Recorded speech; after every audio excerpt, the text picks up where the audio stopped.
found a list of like the best metal covers of rock songs or whatever. I don't know most of these, but they do have Anthrax's version of "Carry On My Wayward Son," which is pretty good. I they like better that have a Legion's cover of that one Rush tune. Divisions, I believe is what it's called. Nope.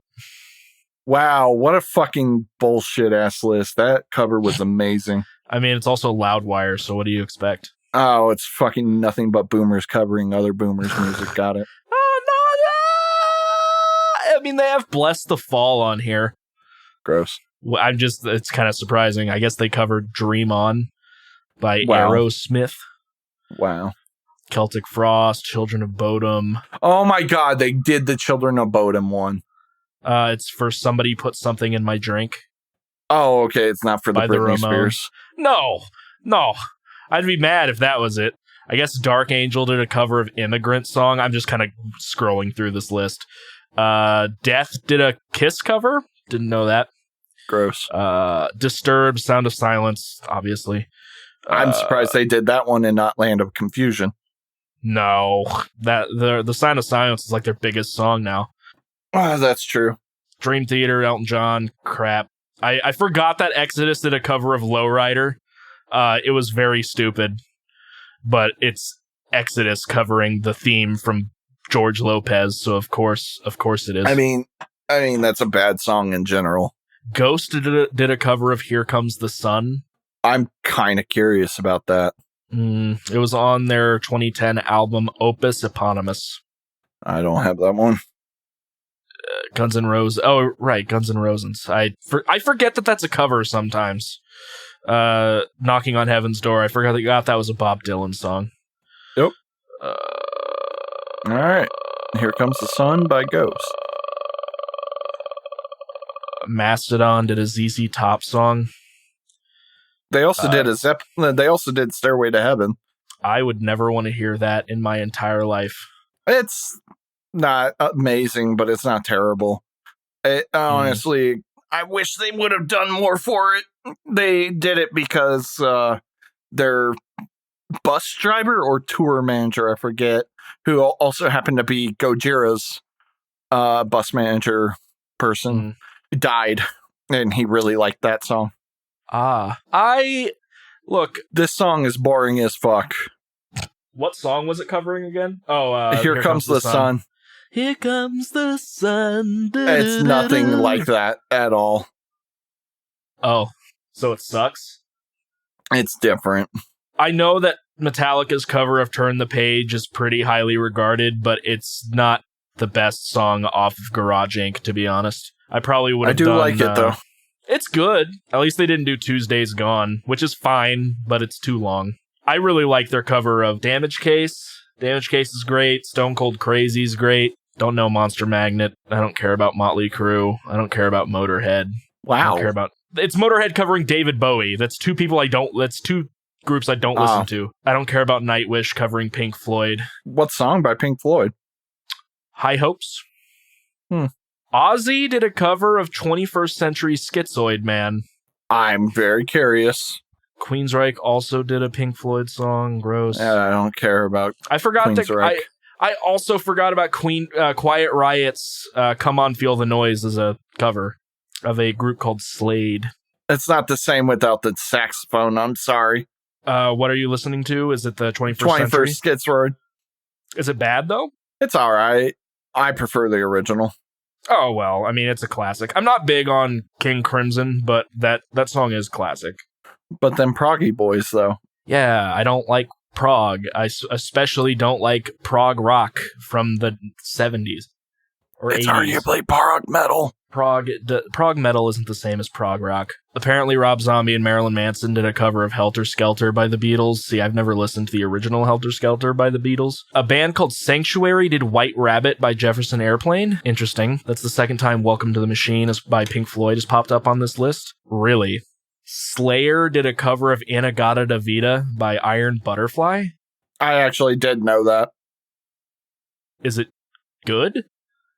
I don't remember, honestly. Because I don't like the original song Inagata da Vida. You don't like that song? I love that song. Like, legitimately? Well, there's a part of it is because it's my dad's favorite song. Oh, really? Uh-huh. I guess he's older, so that makes sense. Yeah, my dad's 61. My dad is also 61. Sodom did a cover of Surfin' Bird. I kind of want to hear that. I'm not going to lie. I kind of want to hear Sodom's cover of Surfin' Bird. All right. What can you Slayer do to this? In God of Vita. Jesus Christ. Well, it's already a shit-ass cover because it's only 3 minutes. Oh, this is horrible. Oh, what, Slayers? No, Sodom's Surfin' Bird. It's just a legit 1-to-1 cover, but metal.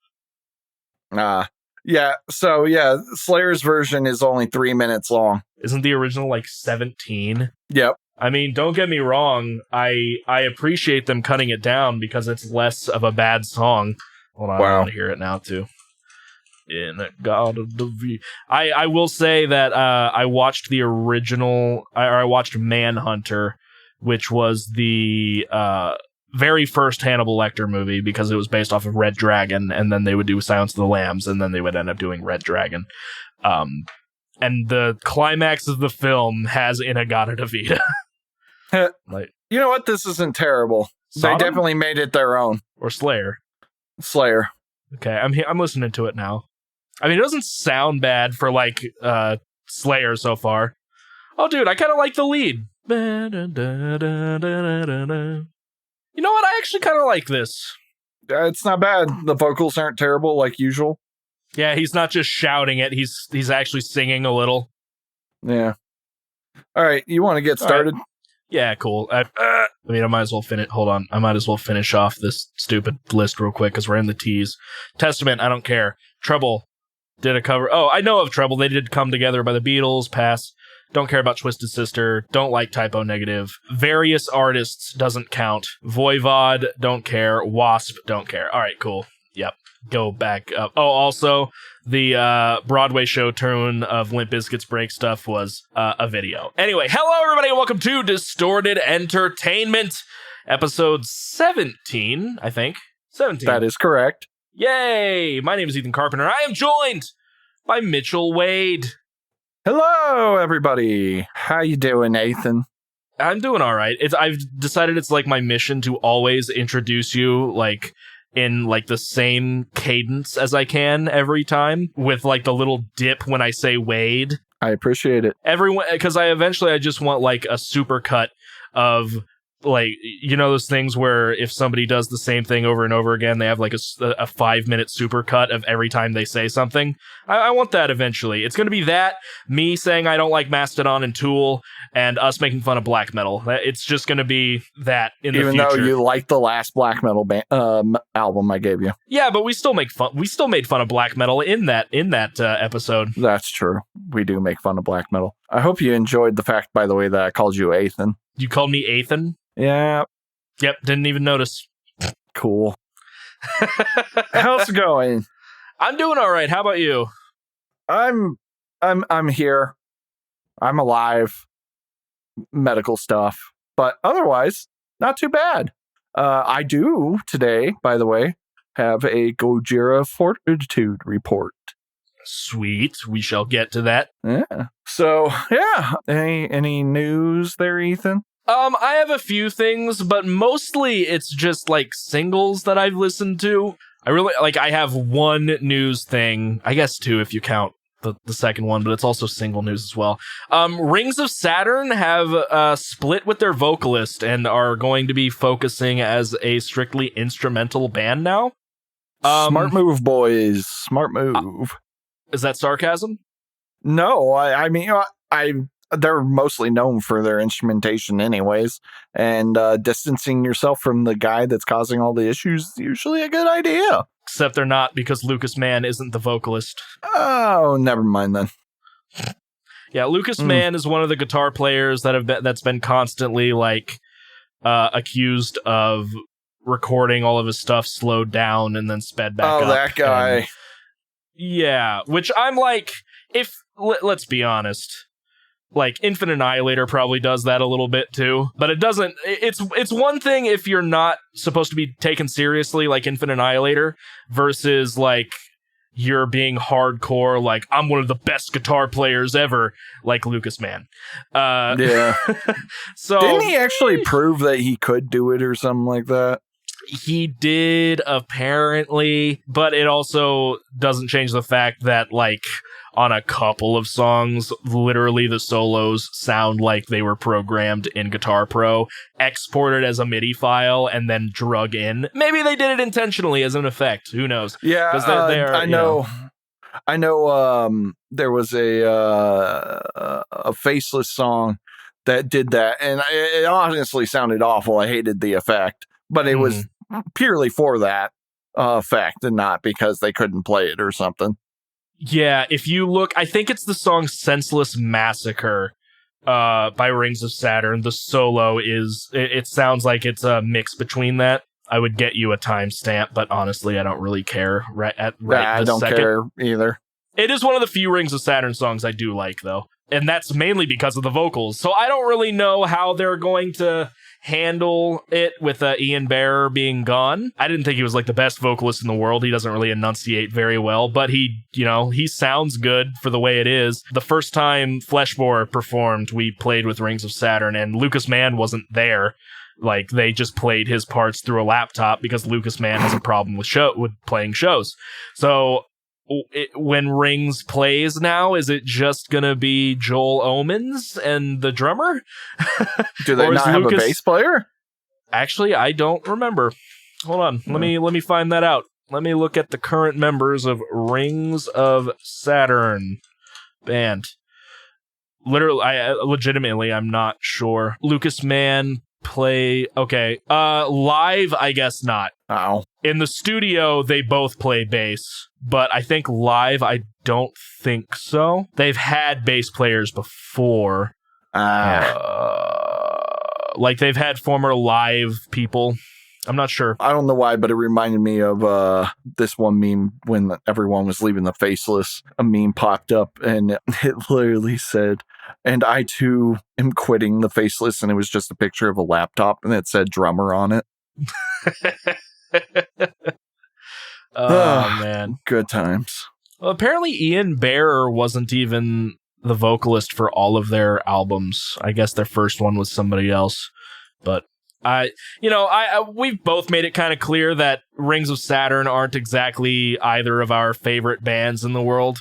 I haven't even really experienced them all that much. Like I said, there's a couple of songs that I like by them, basically off their third and fourth album, I think. Their earliest stuff is just too wanky to me. As they grew older, they did start writing like actual songs, and it's not just weird sounding wank for the sake of weird sounding wank. But yes, Rings of Saturn is going to be an instrumental band from now on. I supposedly don't care. I don't care. Yeah. I don't care. I didn't listen to their last album. Apparently, they moved on to 9-string guitars for that one.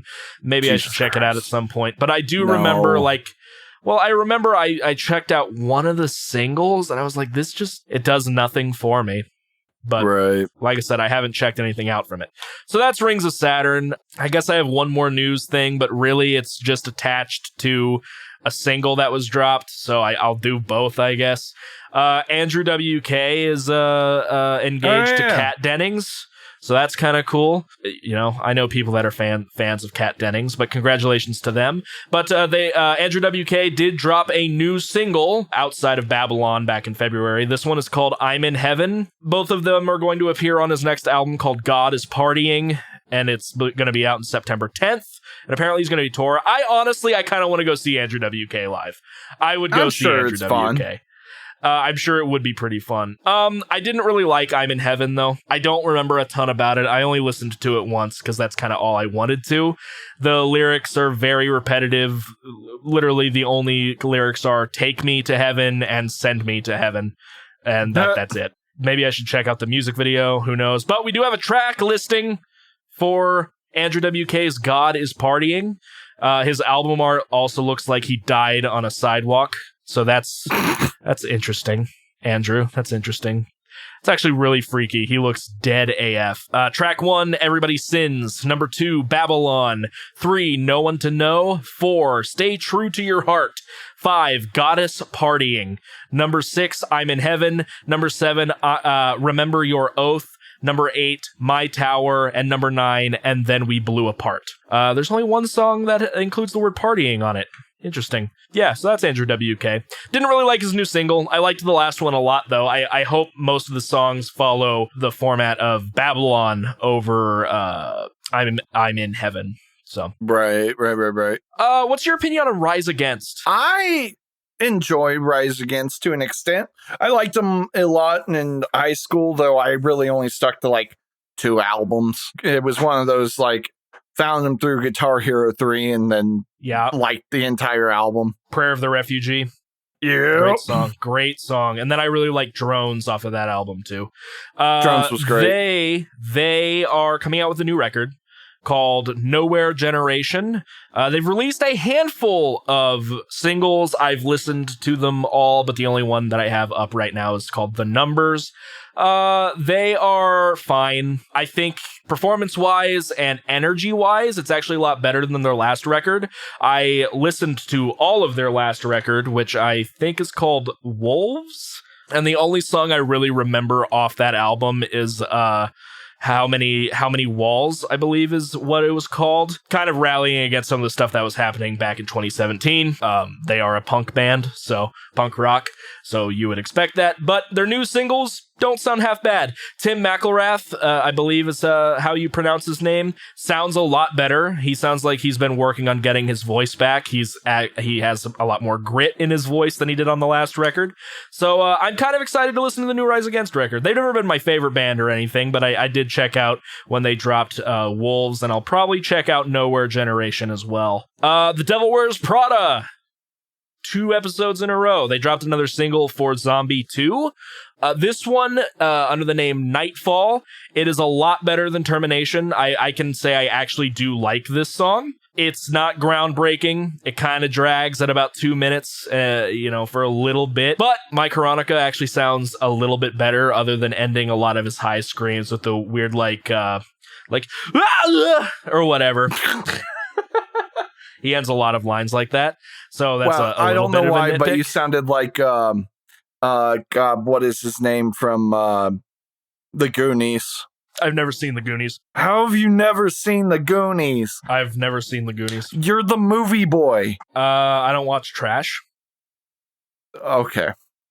Well, all right. All right. So yeah, Nightfall. It was better than Termination. I suggest it. Sloth. That's his name. Plop? Sloth. Oh, Sloth. Where did I get Plop? Anyway, yeah, I have no idea who Sloth is. All I know from that movie is, hey, you guys! And Chunk, no Captain Chunk, even though that's also just a band, which I've tried listening to, and I don't get it. Probably if you watched The Goonies, you would. No, it's more of the fact that it's post-hardcore, and it's not my thing. That's kind of what I meant. So yeah, New Devil Wears Prada, it was pretty decent. I have a list. Mainly, I was just surprised on the placement of one song on this list, because it's 10 of the most sexually explicit rock and metal music videos. That's hot. Take a guess at how many times Till Lindemann pops up on this list. 3. Twice. Damn, so you were close. But is there a Steel Panther song on there? All right, I mean, well, let's go through. Right. You'll be surprised by the second one because it's not higher up. I've never heard of this at all. Caro Knife Fight Res Lord. Yeah, it's just kind of I'm reading through the things. Parental advisory notice before 2015's Res Lord is well warranted. After all, the grittily erotic song deserves to be complimented by a discerning yet repulsive footage of a femme fatale riding a man as she alternates between binding, strangling, suffocating, and drowning him, right? Full of stylish nudity, elegant lighting, and upsetting maliciousness, it's a clip worthy of filmmakers such as Eli Roth, Lars von Trier, and Tom Six. If you don't know those names, Eli Roth made Cabin Fever, Lars von Trier made Antichrist, and Tom Six was the Human Centipede. That's hot. That's hot. Yeah, that's real hot. Number 2, cattle decapitations, forced gender reassignment. Yeah, I was kind of surprised by how low this was on the list, because I've never watched it. I don't think I ever will. You have to. Look, if I have to watch it, you have to watch it with me. I've watched it already. You've watched it?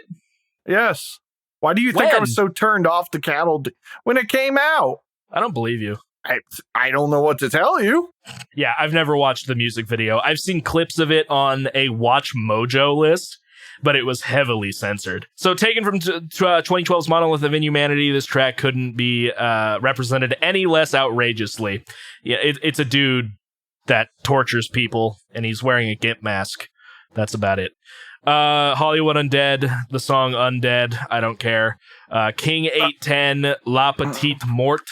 I don't like King 810. Wait. Okay, what is this list called again? Loudwire, sexually explicit rock and metal music videos. Hollywood Undead's is music? What? Director's cut for the song Undead. The unedited version of this video was banned from TV, and understandably so. Initially, it only depicts the rap rock sextet performing or passed out around women in bikinis. Before long, though, they retreat to various hotel rooms to indulge in more extreme partying, including drug use, shower sex, destruction, and plenty of bare breets.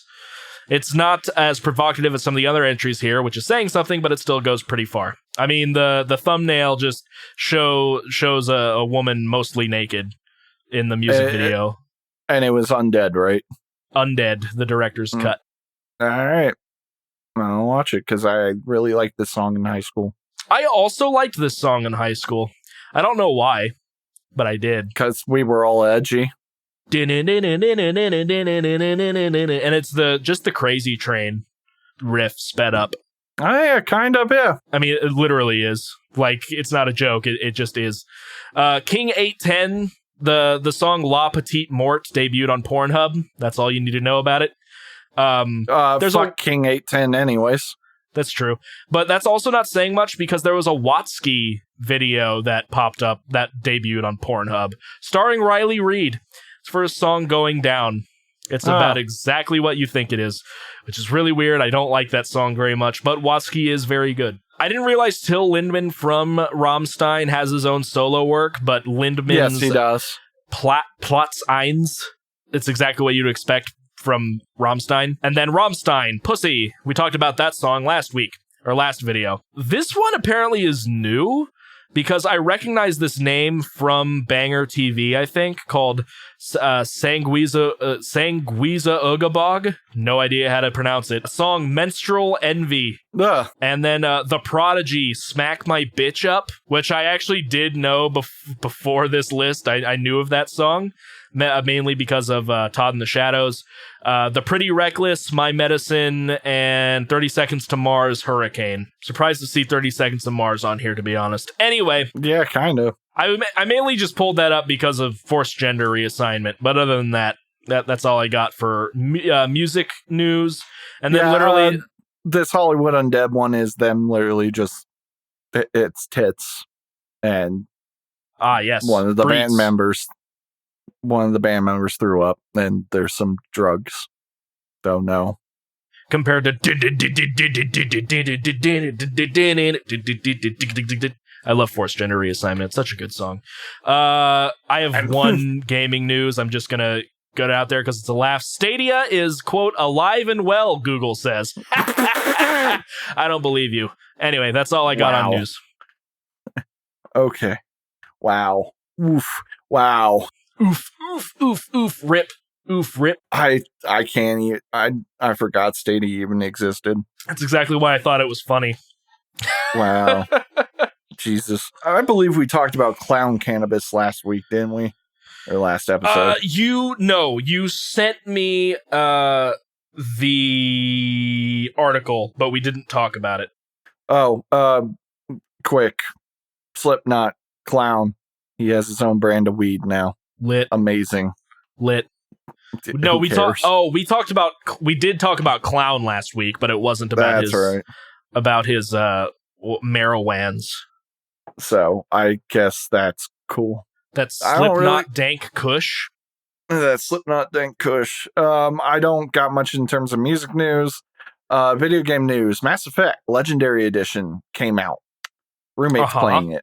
It looks really fucking good. Resi 8 came out. I've been watching a couple of people play it. It looked real good. Whatever is in that green goop juice that they splash on their arms. That shit's a miracle. I really do want to play Resi 8. I'm just Baroque. Yeah. So. My favorite classical era, by the way. Yeah, the full quote is, call me a 17th century type of music because I'm Baroque.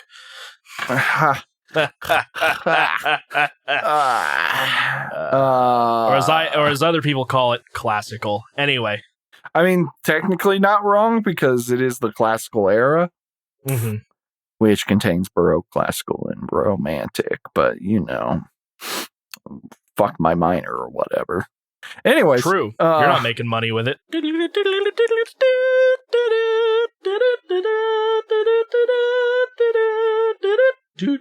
Thanks, Ethan. Subnautica Below Zero came out officially. Oh, God. No, it was on alpha. Is this an actual sequel or is it like an expansion? It's a sequel. Gotcha. Okay. And you play as a lady this time. I can't believe all of these SJWs are invading our gaming. Woke. No. Subnautica Below woke. SJW propaganda. I hate people. No, so do I. E3's shaping up to possibly be either a huge disappointment or we're going to get announced a lot of things that we really want. Isn't that every E3? Yeah, but this one, everyone's like, Elder Scrolls 6, Elden Ring, Metroid, Breath of the Wild 2, Nothing Star will Citizen. Happen. What's the other spacefaring game people like that Elite hasn't Dangerous? come out? No, not that Elite one. Dangerous is out. Oh my God, I see it all the time. No I see it mentioned. It's like Stellar. Stellaris. No. Space game. That's been out, though. No, not Star Citizen. Everyone knows Star Citizen's never going to happen, even though we all want it. Starfield. Never heard of it. It's a Bethesda sci-fi game. Oh, yeah. I actually saw something about that earlier. All right. So yeah, like everyone is just like E3, some big things. I want to see. I want to see Suicide Squad gameplay. Oh yeah, that's coming out. Because I actually really liked the trailer. It did look pretty good. Wasn't there another game that was similar to Suicide Squad, but not Suicide Squad? I mean, there's another Batman game being released, but it's not quite Batman. And doesn't it like have Dick Grayson and everything in it? Yeah, so you play as the rest of the Bat family. So you got Batgirl, Nightwing, Robin, and Red Hood. Which Robin?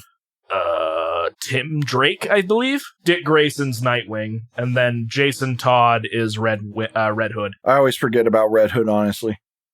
Red Hood likes to shoot people, right? Yeah, he's fine with shooting. Yeah. He's fine with the bullets. Is that Robin, whatever you said his name was, is that the one that in Injustice for All? I think that is the name of the game. That doesn't sound right. It's just Injustice. I love that Metallica album. If you're talking about Injustice 2, Robin, the one with the sword and shit. I believe that's Damian Wayne. Okay. I don't keep up with the DC universe or the MC universe. I don't keep up with DC that much. I just know the basics and then things that I've seen. So I've played Injustice 2, and if you have Robin fight Batman, he's like, Damian, why aren't you a good son? And like that's kind of like the vibe. Interesting. So yeah, some games came out. They all looking pretty good. And Indeed. E3 is probably going to be a disappointment. Yep, just like everything else in 2021. And 2020. And 2020. Ooh-wee, Amazon Music, get an Echo Dot for 99 cents. Ew. All right, so as everyone knows, Ethan gave his opinions on Gojira's newest record, Fortitude. Last episode, I say a lot, and it's really starting to bother me. Anyways. You do. I cut a lot of them out. Well, shit. But try to have less. I'm going to have easier. 7 in them. I'm going to have 7 of them in a row just for you. No. So, anyway. At the time, I did not listen to Fortitude. However, that has been remedied. And my opinion, it's a solid record. It is not my favorite Gojira record. Mm-hmm. It is, I think, heavier than Magma was in many ways. But just like Magma, I think singles-wise, the singles were not strong, but when you listen to the full album, it just kind of clicks and makes sense. And so, like, I listened to the record on repeat for a couple of days straight, and I was very satisfied. I thought the record flowed well. I thought it sounded good front to back. No real complaints besides, where are the fucking whales? That intro to the chant was definitely solid, and it hypes you up a lot more. The metal songs were pretty metal. I didn't think any of them were like heaviest metal of the universe or anything kind of heavy, but oh no, you had some good stuff in there. Overall, give it a listen, guys. Especially if you like Magma. If you like Magma, you're definitely going to like this one. I'd be really surprised if you didn't. Like I said, I did not enjoy most of the singles, but as the album altogether, sounds great. So yeah, 7 out of 10. It was pretty solid. Not amazing, but it was good. It's a Gojira record. Can't complain. They haven't, pumped out crap yet. So keep up the good work, boys. The link exists. So I don't think the link is crap. I wonder if the problem with the link is you've listened to From Mars to Sirius and everything onwards, and it's just close enough to those that you're kind of this isn't as good as those. Versus Terra Incognita, it almost feels like a completely different band. True, but I find Terra Incognita to just be okay as well. I love that I kind of want to go back and check out their Godzilla stuff. I honestly have never listened to their Godzilla stuff. I think I've listened to maybe 2 songs. Now that I think about it. I'm sure the only place I'll even be able to listen to them is on YouTube. I know they're on YouTube. Yeah. I mean, you can find a lot of stuff on YouTube. I actually found the pre-Cryptopsy Necrosis album on there. I'm like, wow, this sounds like garbage. But then again, it is ripped straight from a cassette tape. So yeah. But off of Terra Incognita, I think the songs that are the best are Clone, Lizard Skin, and Love. But I also like Fires Everything and Blow Me Away Universe. Look, if I'm going to listen to a song called Love, it's going to be by Strapping Young Lad, okay? Okay, but that is the most popular song off that record. Are you talking about Gojira or? Gojira. That off of Terra Incognita, Love is the most popular song. They usually do it live. Oh, do they? I haven't, the last 2 shows, I think they haven't done it, but all the previous shows I saw before them, I'm pretty sure they've done it. I've at least seen it once live, and I've seen Gojira live 5 times. Gotcha. I'm going to say 5. I was unaware. I figured they left a lot of their stuff before From Mars to Sirius alone. They do. I've seen one song from The Link perform live once, and a song or 2 from Terra Incognita performed live. But I think if you re-listen to just Love, I think you'll really dig it because, man, the breakdown, fucking sick. Breakdowns are dumb, and any band that uses breakdowns are bad. I'm glad you finally agree with me on deathcore.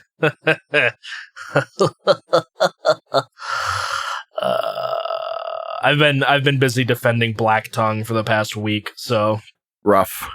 People are like, Black Tongue isn't that good. I'm like, screw you. Nadir was a good record.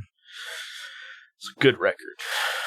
Anyway, yeah, Fortitude was solid. I've still only listened to it fully the one time. Any outliers on that record in terms of you think are really good besides the first track on there, which you love. Oh, I mean, I like, of course, Sphinx and Grind. Those are the two heaviest tracks. I'm more of an outlier for like a song that I didn't really care for at all, which was the Wait. It was like the soft track of the album, the one that was right in between Into the Storm and Grind, I think. It was the second to last song. Like, it wasn't bad, but I was like, whatever. I don't... Right. Cool. But I still will say that the title track Fortitude leading into the chant made the chant a good song. Because the first time I listened to it, I was like, the first time I heard it, I was like, this is just trash. What is this? I was like, oh, it's actually pretty good now. Goes to show that you can't always judge a song as a single. Sometimes you need the lead up. So, I mean, do you think Flying Whales would slap as much without the whale sounds as the intro? I mean, that's kind of fair. I was talking to, I actually got into a conversation with Paul Buckley on Facebook about Gojira, and he actually thinks that everything past the Link isn't very good. Like, he prefers Terra Incognita and the Link and stuff like that, which is... Paul does? Seriously? Which is an interesting take, to say the least. But he's like, whose idea was it to have a 2.5-minute prelude? I'm like, that song... The prelude helps build the atmosphere for that song. Like, sometimes I skip it, honestly. Sometimes I go straight to the actual riff. But a lot of the times, I'll sit there and listen to the entire thing of Flying Whales. You know? They could have done the same thing on that record and have it split up into a different track, but I don't think it makes too much of a difference.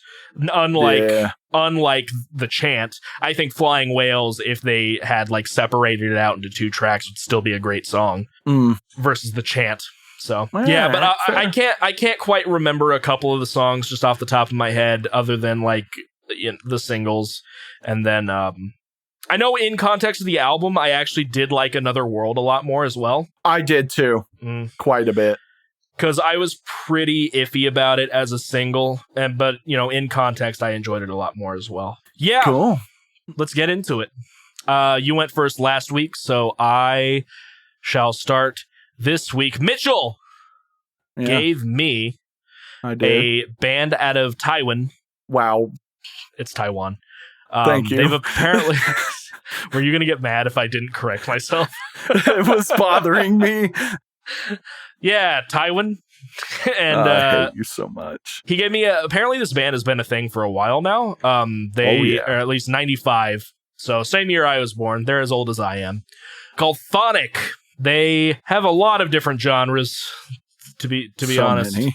Wikipedia just has it as symphonic black metal. I don't think that's quite accurate, but Metallum, the only reason I have it pulled up on Wikipedia is because the Metallum pages is all in Taiwanese, and there's little to no translations for anything. Like, it took me a good 5 minutes to actually find the record I was trying to look for. But Metallum label them as melodic black death and folk metal, which that kind of works. They have a pretty diverse sound just from this one record.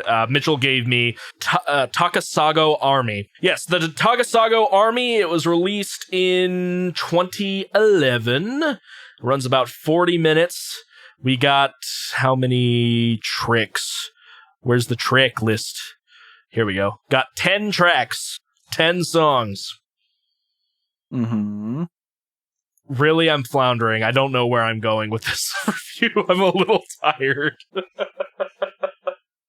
I didn't write any notes either, so I'm flying off the seat of my pants. No, I mean, don't take that as a bad thing. I enjoyed this record for the most part. I did listen to it a little bit less than I usually do for some things, like certainly less than Batushka. I listened to this about 2.5, 3 times. My second time through, I got to like the second to last song, and I had to go into my house, and then I restarted it today instead of doing that. Like I said, I do enjoy most of this. It has a lot of variation with the instrumentation.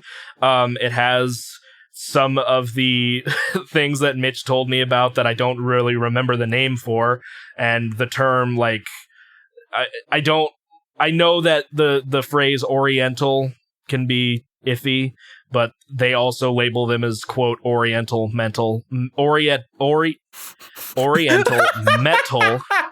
Wikipedia. And they use a lot of traditionally Eastern instruments in the mix. And me being a nerd when it comes to music production, it was really cool to hear those used in the music, pretty much every song. Let's go through here. I will say I could have left the first track off the record at all, and I wouldn't care. The Island is just kind of a build-up mood setter until you get to the track Legacy of Sadiq. And starts off really... I'm basically using Legacy of Sadiq as like the opening track of the record. And it starts off really, really good. I don't have much negatives to say about either of those other than the opener just being there. Takao? Look. Takawo. Takawo? Yeah. I don't believe you. That's anyway. You can look up a live video of Freddie Lim saying it. He's wrong. Look, I'm messing. Give me a little slack if I pronounce things wrong. Takawo, you said? Yeah. Takawo was the first track on there. Like my first playthrough, I always try to like heart the songs on Spotify where I really, really like them. This was the first song that got the heart. When on my first listen, I just thought that the music and the writing was really, really good. I did have a note on today's listening through Takawo. His highs sound really, really strained in this particular song. The other record that I thought about giving you of theirs, I consider that because he does that strained high a bit more. Mm-hmm. I don't know if it's purposeful or he just can't do highs. I think it's purposeful. Well, it's weird because he does. This is really the only song that I noted it on, and he does do highs in other tracks. So yeah. I didn't know if it was purposeful or maybe he just was having a bad day and they decided to roll with it, because it doesn't necessarily sound bad, but I would equate it to like when I'm starting to feel tired while doing vocals. And like still trying to get the highs to come out. It was just a note I had. I really like Ocean Quake as well, even if it's just for the song title. I don't have notes about every single track. Basically, I didn't hate any song on the record. It mainly, I didn't care for The Island just as an opener. I know it set the mood, but I don't care. I'm going to skip. If I ever listen to this record again, I'm going to skip over that track. Along with Root Regeneration, though it is nice to have a little bit of a break. There's also a train going by the way. Nice. There's also a palate cleanser almost. A nice palate cleanser before you go into Mahakala and Quell the Souls in Singling Temple. I also really liked Broken Jade as well. I think Broken Jade is probably my favorite track on the record. That was the first track I heard by them that made me fall in love with them. Yeah, I really liked the lead work in the beginning of the song, and I think that's what hooked me in. Easily my favorite track on the record. It's good. Sorry I don't have like a lot more in-depth stuff. I just I found myself getting near the end, like, I can't talk. Relax. Take a breath. I found myself getting close to recording day, and then I realized I had only listened to the record like once, and I was like, crap, I need to listen to this again. And I just hadn't had a chance to sit down and write. I definitely had the same thing. My excuse, though, is I might be dying. So you can't continue to use that excuse all the time. You're gonna have to get over it. No. I can't listen to music if my lungs aren't working. I don't think that's true. I mean, other than the fact that you'll be dead, but like your ears still work if your lungs don't. Nerd. Fucking got me there. Yeah, Thonics, Takasago Army. It certainly is not a bad album. I do enjoy it. I don't exactly know if I would be checking out other stuff of theirs just on my own.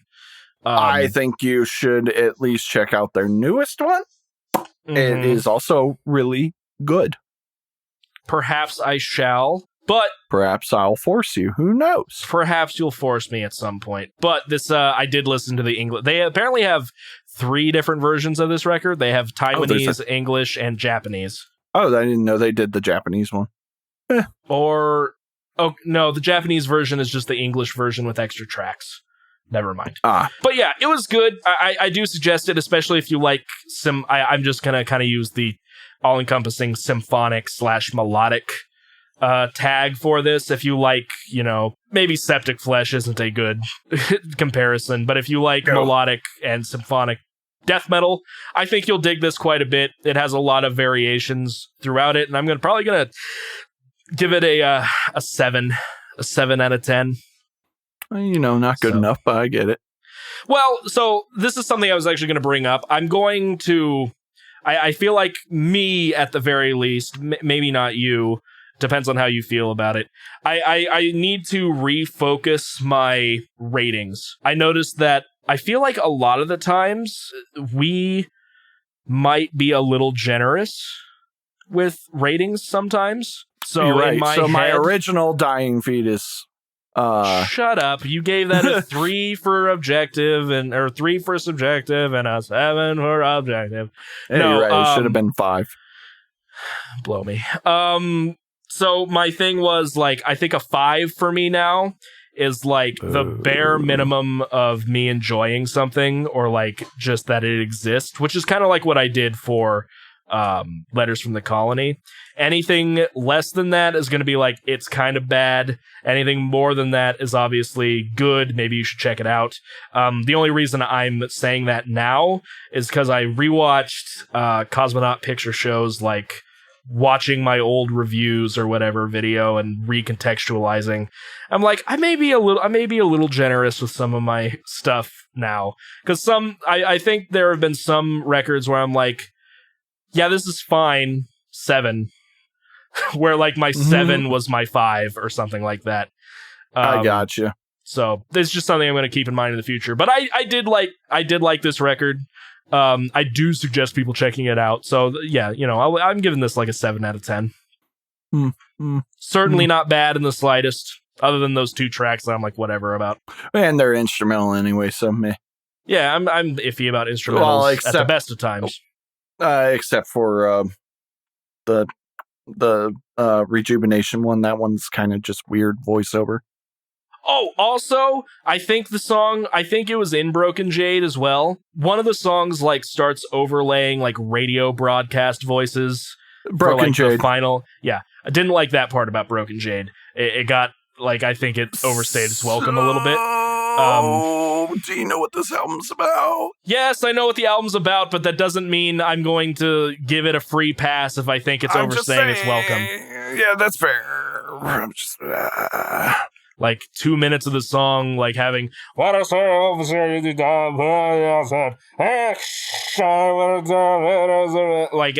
out of my left. Your Japanese thing is amazing. I know, it's great. I've been practicing. Anyway, yeah. Mitchell. Yeah. What did you listen to? I listened to some of them good old 8-string chuggy boys.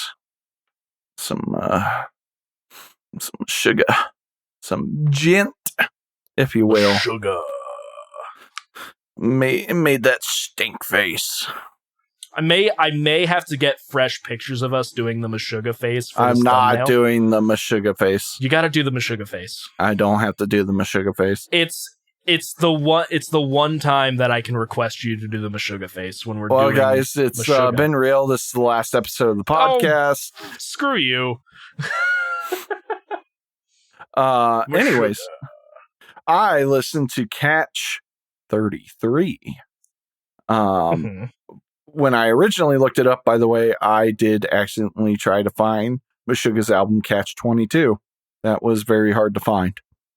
Yeah, I'd say it would be pretty difficult. It does not exist. It's not real. It's not real. That being said, Catch 33, that one's real. And for people that don't have context, I have not listened to any Meshuggah prior to Obzin. I've listened to everything afterwards, and I have listened to New Millennium Cyanide Christ, which Frog Leap Studios does a better job of it, in my opinion, with Rob Scallon, just because vocals, I think, are better. That being said, how did I feel about Catch 33? Well, it's Meshuggah. It's good. It's a Meshuggah record. If you like Koloss, you like Obzin, you're going to like catch 33. I will say I was really surprised by a couple of things. And for everyone that was wondering, I did listen to the seamless version, so none of that track separation or whatnot. It was a bit more atmospheric at points, which I enjoyed. Like, I really enjoyed the closing track of Koloss, where it's just that atmospheric, ethereal, almost palate cleansing sound that you can kind of just get all floaty and lost in. The vocoder vocals threw me off as well, but not in a bad way. I like vocoder. As long as it's not overused, unless you're cynic, in which that's your shtick, then use all the vocoder you want. Yeah, you're talking about the track Mind's Mirrors. Thank you. Yeah, I'm really bad when it comes to knowing individual tracks, because 90% of the time I'm just listening. I'm not looking. Right. Yeah, Mind's Mirrors is definitely one of my favorites. It starts off with that really, really low, the bow. So, I don't really have any complaints about it. Like I said, it's a Meshuggah record. Would I buy it? Yes. Would I listen to other stuff? I've heard Chaos Spear is really good. I've heard that one song that people want them to perform live, but they never will. What is it? I would totally check out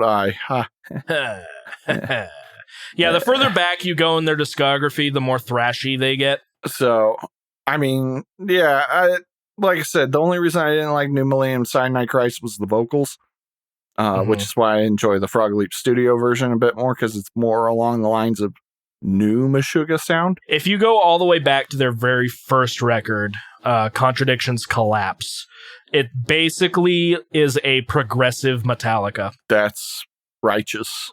Oh, I mean, even the vocals. If you go and listen to Paralyzing Ignorance, he just sounds like James Hetfield. It's nuts. I'm sorry, I don't have a lot to say about this. I knew I was going to like it. I'm sure Ethan knew I was going to like it. I wanted to give you something. Well, I mean, you complained on the last episode. It's like, why doesn't he just give me something that he knows I'll like? I'm like, all right, here you go. But it's certainly not interesting. And here we are with our uninteresting episode. I mean, have we even hit an hour yet? Yes, we have. Yeah, we barely. have. But this is going to be a lot shorter of an episode. Which definitely honestly, is. I'm kind of cool with for the time being. I don't know, man. That ain't our shtick. I don't want to post long episodes for the sake of posting long episodes. Also, Obzin on Metallum only has a 68%, and I want to know who hurt you. Yeah, that's kind of silly. Yeah, what's your guys' problem? Metallum. But Koloss has an 80, so like that's fine. Yeah, I mean, Koloss is great. But I consider Obzen to be better than Violent Sleep of Reason, and Violent Sleep of Reason is at a 76. I do like me some Violent Sleep of Reason, though. I don't. I consider it to be not very good. And you can be wrong all you want, and it's fine. Yeah, I mean, it's pretty cool. You know, it's great. Go listen to that record if you haven't yet, for some reason. If you like Meshuggah, you should have listened to it. If you haven't listened to Meshuggah, go listen to Obzin or Koloss first, because those are great records. And how have you not heard Bleed yet? No one ever shuts up about Bleed.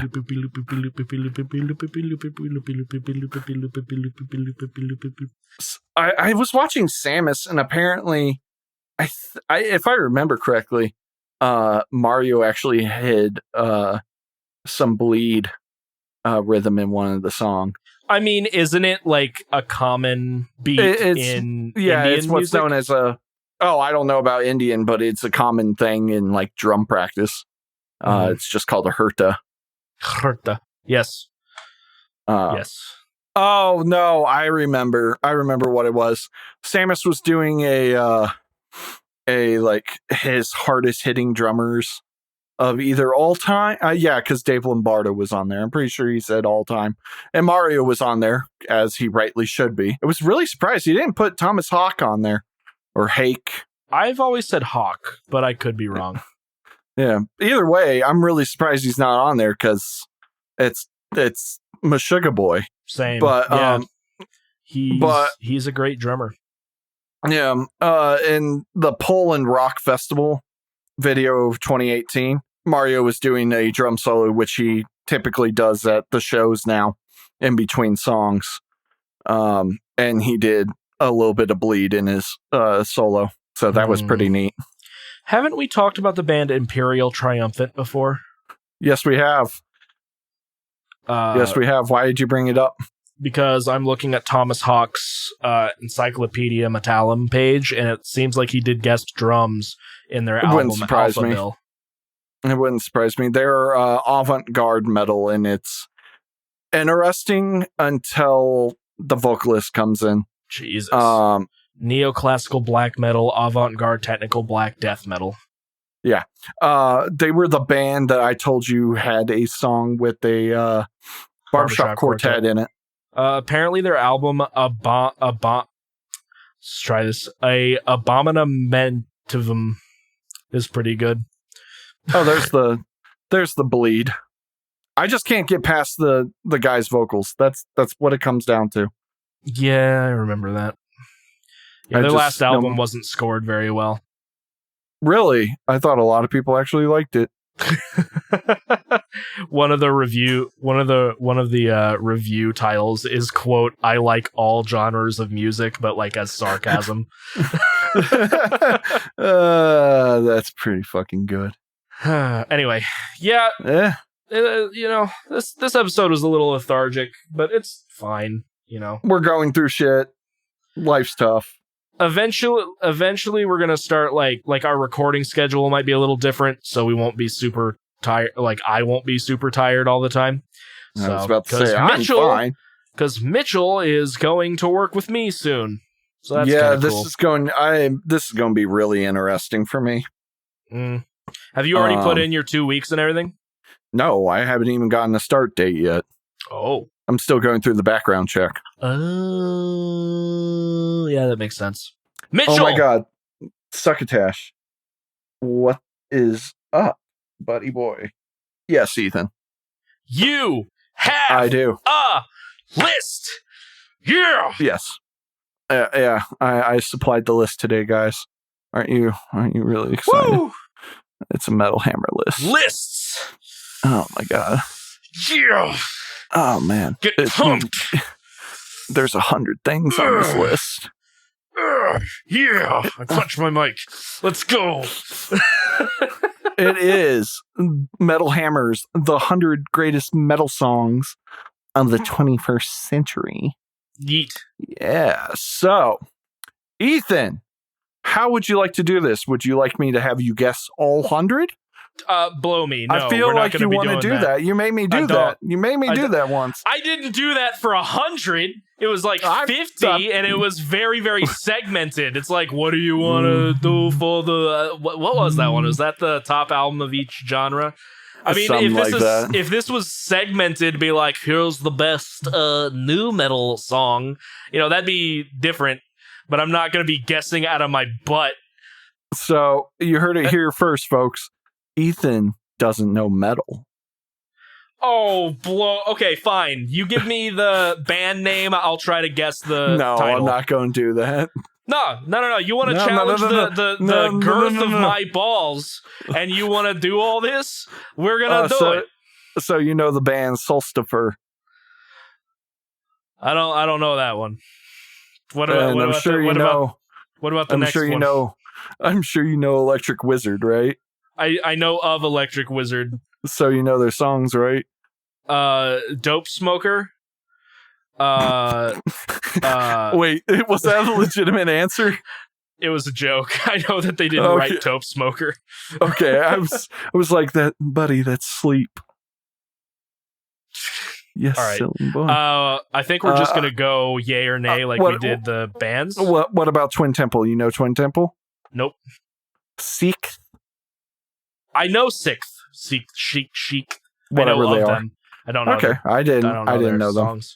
I know of them. All right, let's start from the top. I was really surprised at number 100. You won't guess the rest of 99. Number 8 will surprise you. Yeah, actually, I can't remember what number 8 was. Number 100 Atreyu, Bleeding Mascara. Top 100 songs? Top 100 songs of the 21st century. Atreyu? Metal songs. Metal song. Metal songs. Atreyu? Okay, so I don't have a lot of experience with Atreyu. I know that they're not good. Like, just in general? I don't think so. I liked one album by them when I was starting out in metal. They're metalcore, right? Metalcore, yeah. I'm trying to remember what Atreyu album I listened to. Was it this one? This looks right. This looks like the album I listened to. Atreyu, Wait for You. That sounds dumb. I mean, it is a metalcore record. You're right. Oh, no. Congregation of the Damned is the album. I remember when I was still hanging out with my cousin who went by like the nickname Twinkie at the time. We had bought an Atreyu album, or he did, when we went to Disc Replay, but I forget which one it was. I think it's still in my car somewhere, but they did a song with Travis Barker, and that makes me not want to listen to them. Come on, Travis Barker. No, it was I think it was Suicide Notes and no, it wasn't that. It was not colorful enough. Wait, Suicide Notes, why does that sound familiar? Suicide Notes and Butterfly Kisses. Why does that sound familiar and really dumb? It's in their discography. Oh, I guess they are releasing a new album this year. Metalcore, alternative metal, post-hardcore, and melodic metalcore. They were a band in 98. Oh, they got their name from the Neverending Story. Ooh. I didn't know that, actually. Oh no, Lead Sails and Pit. That's the record. Found it. Now, I don't remember any of these songs. Anyways, yeah, so Atreyu. No, I don't agree. I mean, did you listen to the song in question? No, but do you really want me to? Do you really I want will me to? if you don't. What's the song called? Bleeding Mascara. Oh, that already sounds like trash. Uh-huh. Ooh, I found a lyric video. Here we go. Lit. Poggy. All right. I'm not hating this so far. Yeah, me either. I actually liked the starting vocal. Oh, is this going to be another Sun moment? I don't want this to be a Sun moment. Nah. You can tell as he was recording these vocals, he was cupping the mic. Yeah. It's not horrible, though. No. I am getting All That Remains vibes. Oh, no. And then the chorus comes in. Ooh, I do like the chorus effect. I guess. The lyrics are... Yes, anyways. Solstifer. Yes. You know what? I'll give that a thumbs up. I'm going to give it a thumbs up. I'm going to be nice today. Also, one of my friend named Alan is listening to Haken at the moment. Yes. Or he was 3 hours ago, anyway. What did he listen to? Invasion. Yes. You need to listen to more old Haken. I probably won't. I will force you. What's the next list?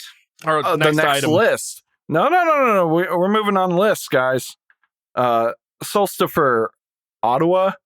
I don't know. I've never heard of this band. No idea. I'm not going to worry about it if I've never heard of them.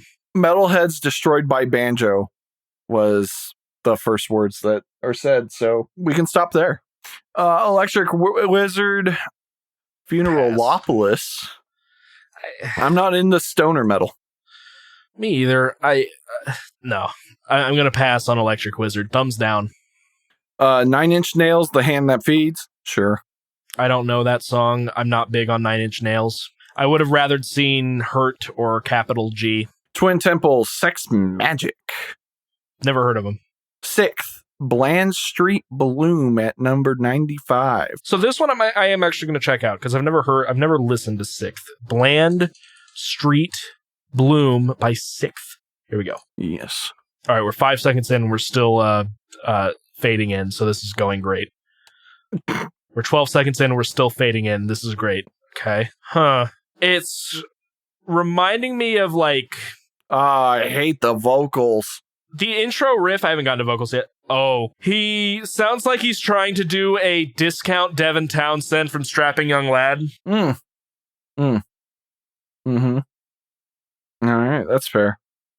Yeah, they had me until the vocals. Because the music was kind of like if Slipknot was a little Corey. Yeah, pass on sixth. Body count, no lives matter. No. Pass. No, I'm sorry. Body count's bad. There's nothing that I've listened to by Body Count that has impressed me. Instrumentation wise, they're not bad. Ice-T rapping, not great. I will say he was decent in Cop Killer, the song. This might be a hot take. I would rather listen to Limp Bizkit than Body Count. Oof. I can name more Limp Bizkit songs that I can tolerate than Body Count songs. Wow. Damn, that is a hot take.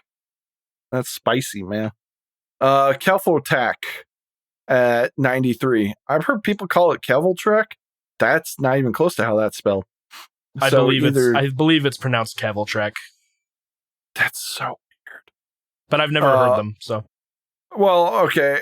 They're from Norway, so I might have pronounced it wrong, too, because I pronounced it like a German. Bloodtorst. I've seen them live. I don't know about this song in particular. I know a lot of people really like them. Mm-hmm. No, I'm good. I don't think so. Okay. I'll take your word for it. I don't know them. They're kind of thrashy, folky. Okay. They have a lot of like classic rock sounding riffs and stuff like that. Classic rock / metal. Okay. Dimmu Borgir's Protogenius of the Great Apocalypse. What? I've never listened to Dimmu. So let's give this a Dimmu Borgir, the Progenies of the Great Apocalypse. Yes, believe I've listened to this song. It's the first thing that popped up. Sounds like Discount Septic Flesh. But it's Blackened Septic Flesh. It's not bad. I'll wait till some lyrics pop in. Also, they performed with the live symphony before Septic Flesh did. Nope. His vocals are hot trash. No. Big thumbs down. That's right. I remember hating his vocals. Yeah.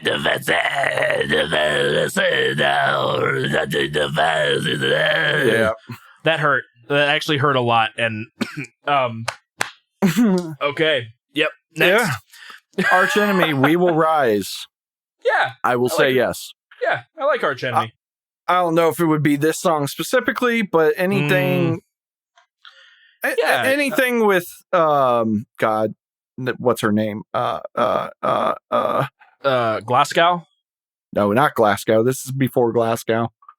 Hold on, I gotta look up their members now. Oh, Angela. That's right. Angela. See, I like a couple of songs from current Arch Enemy. Sure. I mean, Glasgow doesn't sound bad, but it's not the same. Is that who it is right now? Oh, and yeah. No. No, it's Angela Gossow. First of all, it's not Glasgow. That was I was thinking of the second vocalist. Oh, yeah, I thought we were talking about the second vocalist. Yeah, Angela is the old one. Yeah, there was a guy before her as well. Yeah, but no one talks about him. Nobody likes him. And I like Alyssa White Glues, even though she's dating guy from Misfits. That's Doyle. Doyle I think she's a fine vocalist. I liked songs off of War Eternal, but it's decent, probably would have put Nemesis on there. Yeah. Or War Eternal, perhaps. I wouldn't have done War Eternal, but yeah, I get what you're saying. Now we're in at number 90 with Amon Amarth, Cry of the Blackbirds. I would have chosen a different song, but yeah, I agree with Amon Amarth being on here. Fine. Yeah, I know how you feel. I mean, I recognize Amon Amarth is fine. I'm just not big on them. Soil, Halo. Have no clue who that is. Yes, great song. I don't know if you'd like it. It's kind of in that it was new metal. Just kind of, but it's not rappy or anything. It's a good track. I actually do recommend that album that's on. It's a good song. The music video is really cool as well. All right. Tercios, battle metal. No clue. I agree. Tercios is a power folk metal band. Yeah. They dress up as post-apocalyptic people from Mad Max, basically. All with red face paint. They have a violinist and a lady who plays the accordion. Nice. Yeah. And then the vocalist who does both growling and singing is good at both of them. They don't growl too often from what I've heard, but they're pretty decent, pretty good ballads and all that. They actually, the violinists at Wacken guest starred with CHTHONIC. He did some violin parts for Takasago, I believe. Cool. Because, it was pretty good. I will agree to that. Strapping Young Lad, love, ? Yes. Yep. Great song. I skipped one. My bad. That was number 86. Number 87 is Venom Prison, Abysmal Agony. No idea. I don't know him. But yeah, Strapping Young Lad. Yeah, absolutely. Audio Slave, Chase. Probably not the song I would have chosen, but I do like Audio Slave quite a bit. But metal? Maybe I don't remember Chase, because the songs I'm thinking of are like I Am the Highway and Don't Succotash now. Oh, I thought you were talking to me. I was like, what's wrong with I Am the Highway? It's a good song. But I don't remember Coach Ice. It's probably a bit more metal if it's on the list, but, it's not my favorite Audio Slave song. Fair enough. I definitely agree with number 84. Coheed and Cambria, Welcome Home. Oh, yeah. Great song. Yeah, actually, great song. Could probably be higher, but good song that it's on the list, Enslaved, Bounded by Allegiance. Sure, but I don't know it. I don't listen. I've never listened to Enslaved in my life. That I know of. I probably have. Negira Bonget, Tassura de Lumini. They're from Transylvania. They're black metal. I think I'll pass on it. I don't know. I don't know it. Nah, I don't know it. Let Live, Banshee. Don't know it. We're on page 3 of 13.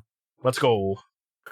Merker, Funeral. I don't know if I would choose Funeral specifically, but I definitely think Merker deserves to be on here. I think I've heard of Merker. I've never listened to them, though. Her. It is a single female. Oh. Doing Norwegian black metal. Nice. Let me rephrase that. Norwegian black metal with both folk and atmospheric tones to it. She's really good. I really enjoy her. I have planned at some point to probably give you her album M. I really enjoy her. I feel bad for her because she got, of course, it's black metal. She got a bunch of death threats because prior to being a black metal band, she was a pop star. Right. So when you were explaining that whole thing, for some reason, have you ever seen the meme format where it's one of the penguins from Madagascar? I think it's the head one. Oh, the one that's wouldn't slapping. that make you a simp or something like that? I like Merker. Wouldn't that make you a simp? By the way, slight detour. I love the Think memes that are currently going around from that superhero show. It's pretty good. I want to see that show, honestly, but I don't have Amazon Prime. I have Amazon Prime if you would like to borrow it. I might consider it. And I also might just get Amazon Prime at some point. Yeah. It's, I've heard it's really good. I haven't watched it yet. I've heard nothing but good things. But yeah, the memes are fantastic from that. Anyways, Megadeth, Head Crusher. Yeah, Head Crusher's good. All right. If you haven't heard it, I suggest it. No, I haven't. Beast Milk, Death Reflects Us. Don't know it. Fair. Same. Hatebreed, I Will Be Heard. I'm not big on Hatebreed. Hatebreed Live's pretty fun. I Will Be Heard. Decent song. I don't know if it deserves to be in top 100. I'm going to say no. I don't know it. I do know of Hatebreed, but I don't know that song. It's another one where they get angry and kind of yell. Yeah. Hatebreed, they get mad and yell? It's almost like they're a breed that hates. Almost like they're a hardcore band or something. Almost. Sabaton, Ghost Division. Not the song I would choose. Not the song you would choose. What would you choose instead? Bismarck. Is that a 21st century song? I don't know how long Sabaton's been. Bismarck by Sabaton. Yeah. It was released in 2019. Okay. Yeah, sure. By the looks of it. It's a good song. I recommend it. Alternatively, you could have done Shoriyama. Good song. But yeah, Bismarck. I would do that over the song they chose. Yeah, for sure. Beartooth, In Between. I don't listen to Beartooth. When was that released? In 2014. Oh, I wouldn't know that one then. But I liked what I've heard of Beartooth, but I don't know that song. All right, fair enough. Ginger, Pisces. Yeah. Yeah, of course. Yeah. Of course. Asking Alexandria, the final episode. Let's change the channel. That sounds dumb. Also, Asking Alexandria, no. The only song that I can think of that I've ever liked by Asking Alexandria is A Prophecy, and I think that's just because the music video is cool. Fair enough. Yeah, I don't like Asking Alexandria. The Who, the Mongolian band. Wolf Totem. I was like, The Who? The Who? Yeah, Wolf Totem's good. I know that one. I maybe would have done the only other song I know by them. Is it the one where they're all chanting constantly? Yavu, Waivu, I believe is what it's called. I prefer that one over Wolf Totem. It's a bit more groovy. They also did a cover of Sad But True. It was fine, I guess. Yeah. They made it their own. Let's go with that. True. Yeah, they did. The Devil's Blood, River of Gold. Never even heard of the band. Don't know it. Every Time I Die, The New Black. I know of them, but I don't know what they are. Children of Bodom, Needle 24/7. That's probably not the song I would have gone with, but I don't know a lot of Children of Bodom in general. You also have to be careful because they were around during the 90s. True. I mean, I like Are You Dead Yet, but that's their biggest song. Needle 24/7. There was another one. I think Children of Decadence was the song that I know, and that one was okay. Yeah, I haven't heard Needle 24/7. They have a... Please tell me that this is a cover. They have a song called Party All the Time. Is that an Andrew WK cover? Party All the Time. No, that's Eddie Murphy. Oh, God damn it, children. I would have believed Andrew, but anyway, yeah, I don't know that song.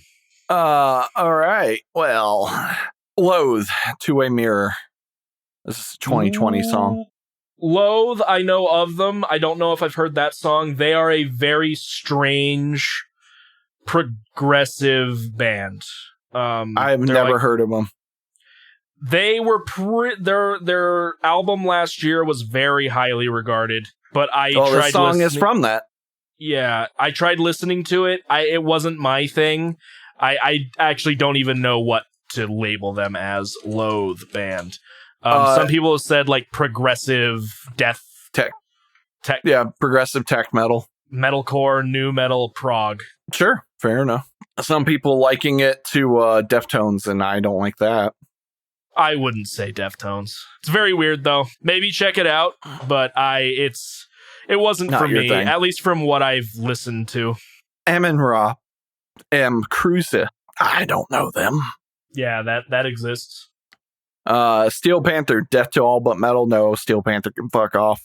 I don't like Steel Panther. Fin Troll, Troll Hammeron. Don't know Fin Troll. I don't know Fin Troll well enough to have an opinion. I know they're important in folk metal, though, so, there's that. Primordial, Empire Falls. Don't know them. Same. Evanescence, Bring Me to Life, I guess. Yeah, I'm on the fence of whether that's metal or not, but sure. Opeth, Ghost of Perdition. I was surprised by Ghost of Perdition. Yeah, I mean, I guess I can't think of other songs that I would prefer to put there. I don't know. Leper Affinity. Yeah. The Lotus Eater. I would have probably put the other one off of that record, Heir Apparent over Lotus Eater. I really like Ghost Harvest. of Perdition. Don't get me wrong. It's like one of my favorite songs. I just don't know if Harvest is a song that I've gone back to a lot. Everyone goes back to Harvest. Oh, well, I'm sorry. It's a good ballad. I don't know what to tell you. I need to listen to more Opeth, but yeah, you do. Yeah, I mean, Still Life. I've heard. No, that was just a meme. Never mind. Listen Yeah, I mean, Ghost Life. of Perdition's good.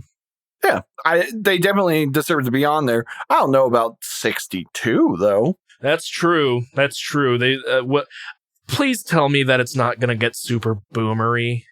Well, you'll find out now, won't you? It can't get boomery. I mean, I don't know. Megadeth was on here. That's true, but I mean, what of the boomer bands can you really put on here? I mean, I could see Metallica. God is okay. Yeah, I guess Metallica is boomery. I was going to say, you could have like Priestess, not Priestess, Judas Priest. I always get those. Yeah, two but bands confused. But their newest record was actually pretty good. I was going to say, God is Dead by Black Sabbath. Maybe you can always throw a Slayer tune in here because they have come out with albums. I could see Disciple being on here or Payback.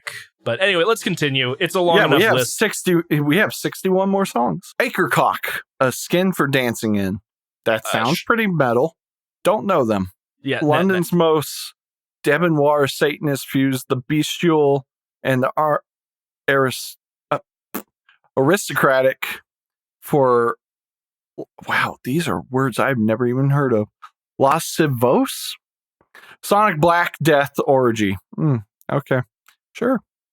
Mm-hmm. Cave in the Stream of Commerce. Never heard of them. Grand Magus, Hammer of the North. Don't know it. Isis, Wait. I really need to listen to Isis. You know what? Let's go. Isis, Wait. It's just called Wait? Weight as in like a weight, heavy. Yes. Okay. Yeah, here we go. Wait. This song is 10 minutes. Pass. Let's go. They're a progressive band. What did you expect? I didn't know what they were. They could have been grindcore for all I knew. Oh, I'm sorry. Apparently they're a new wave of wispily nomadic post-rock. Stone Sour, Through Glass. No, it's not a metal song. That's not a metal song. Like, at all. Like you could have chosen a Slipknot song instead. There are some Stone Sour songs that I could... There are Stone Sour songs that are metal, but I don't think Stone Sour songs, in terms of metal, top Slipknot songs, in terms of importance. I mean, it's also number, 50-something. 57, but still. Like, don't get me wrong. I like Through Glass. Metal. It's a good song. But doesn't belong on the list. It's not metal. It's certainly not better than Ghosts of Perdition as an important song. That's a that's a thumbs down. I could see Stone Sour being here, but no. No. I don't even think Slipknot is on here, but I could be wrong. And if they're not on here, even though I'm not really like a huge Slipknot fan, even I can recognize their importance in the 21st century. Absolutely. Immortal, All Shall Fall. I guess. I'm not a fan of Abbott. Cradle of Filth. No, I don't even care about the song. Just in general, pass. Nope. The song was Nymphetamine. That's a dumb name. Nymphetamine? Yeah. I bet that song's about drugs. Anyway. Could be. Carpenter Brute, Turbo Killer. Don't know it. Zeal and Ardor, Devil is Fine. We've talked about this. We've talked about this song before. Yeah, in one of our other lists, this song was brought up. What was the list? I know we brought this up because I read about it, and the origins of the band was on 4chan. You kind of got me interested, I think, or something like that. Yeah.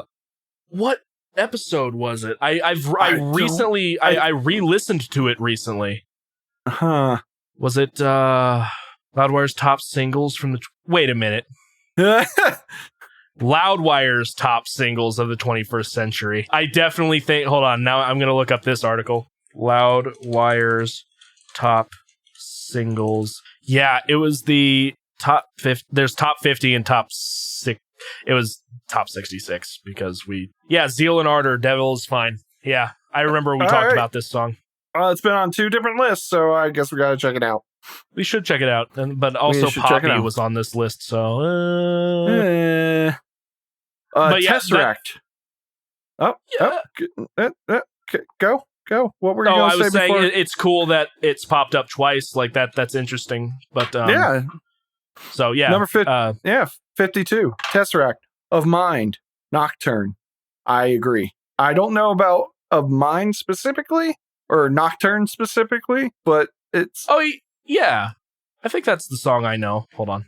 I love Of Mind a lot as a full song, but that's the thing about Of Mind. It's actually 3 songs put together, and so Nocturne is just one part of that.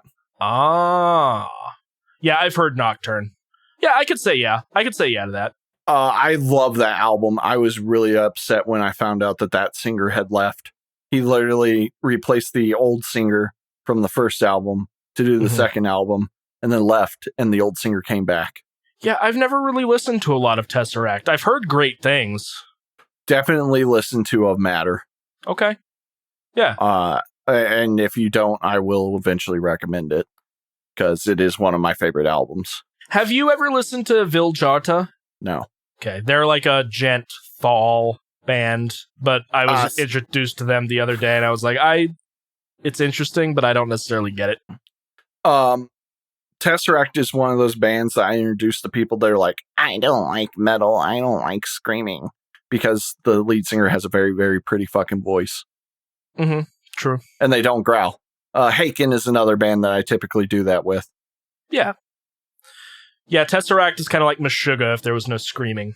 And yeah, pretty much. And they also don't use 8s, they use 7s. Could have fooled me with the sound, but I don't agree with the placement. Number 51, Bleed. Aw, that's doing Bleed dirty. That should be way higher. That should be way higher. That's doing Bleed way dirty. Especially of course. Yeah. Number 50, Wardruna.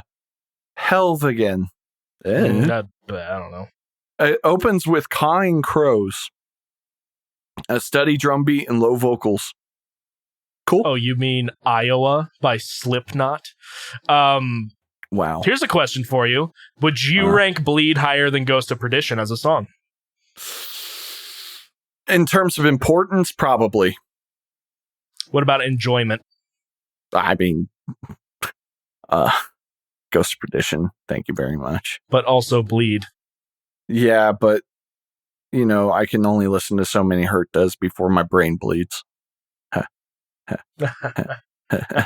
This song is about a hemorrhage. Beams of fire sweep through my head. Anyway, next. Judas Priest, Lightning Strike. Not the song I would choose. What song would you choose?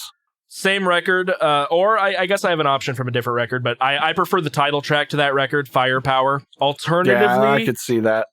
Alternatively, they have a song called Loch Ness. Let me make sure this is from this century. Wow. Judas Priest. Wow, I'm actually really upset right now. What? I just saw 48, 47, and 46, and then remembered that they beat Bleed and Ghost of Perdition. Yeah, Loch Ness was released in 2005. I could see that too. Great song, but Firepower, Lightning Strike is fine, but Firepower is better. I can agree to that. Number 48, Disturbed, The Sickness. Important? Yes. Better than Bleed? No. Better than Ghost of Perdition? No. Maybe in importance now that I'm talking about it. It got a lot of people into metal. It's true. It depends on what they went for while making this list. If we're talking about pure importance or... I mean, that's what it's... Oh, no, it's the best metal songs. Never mind. Oh.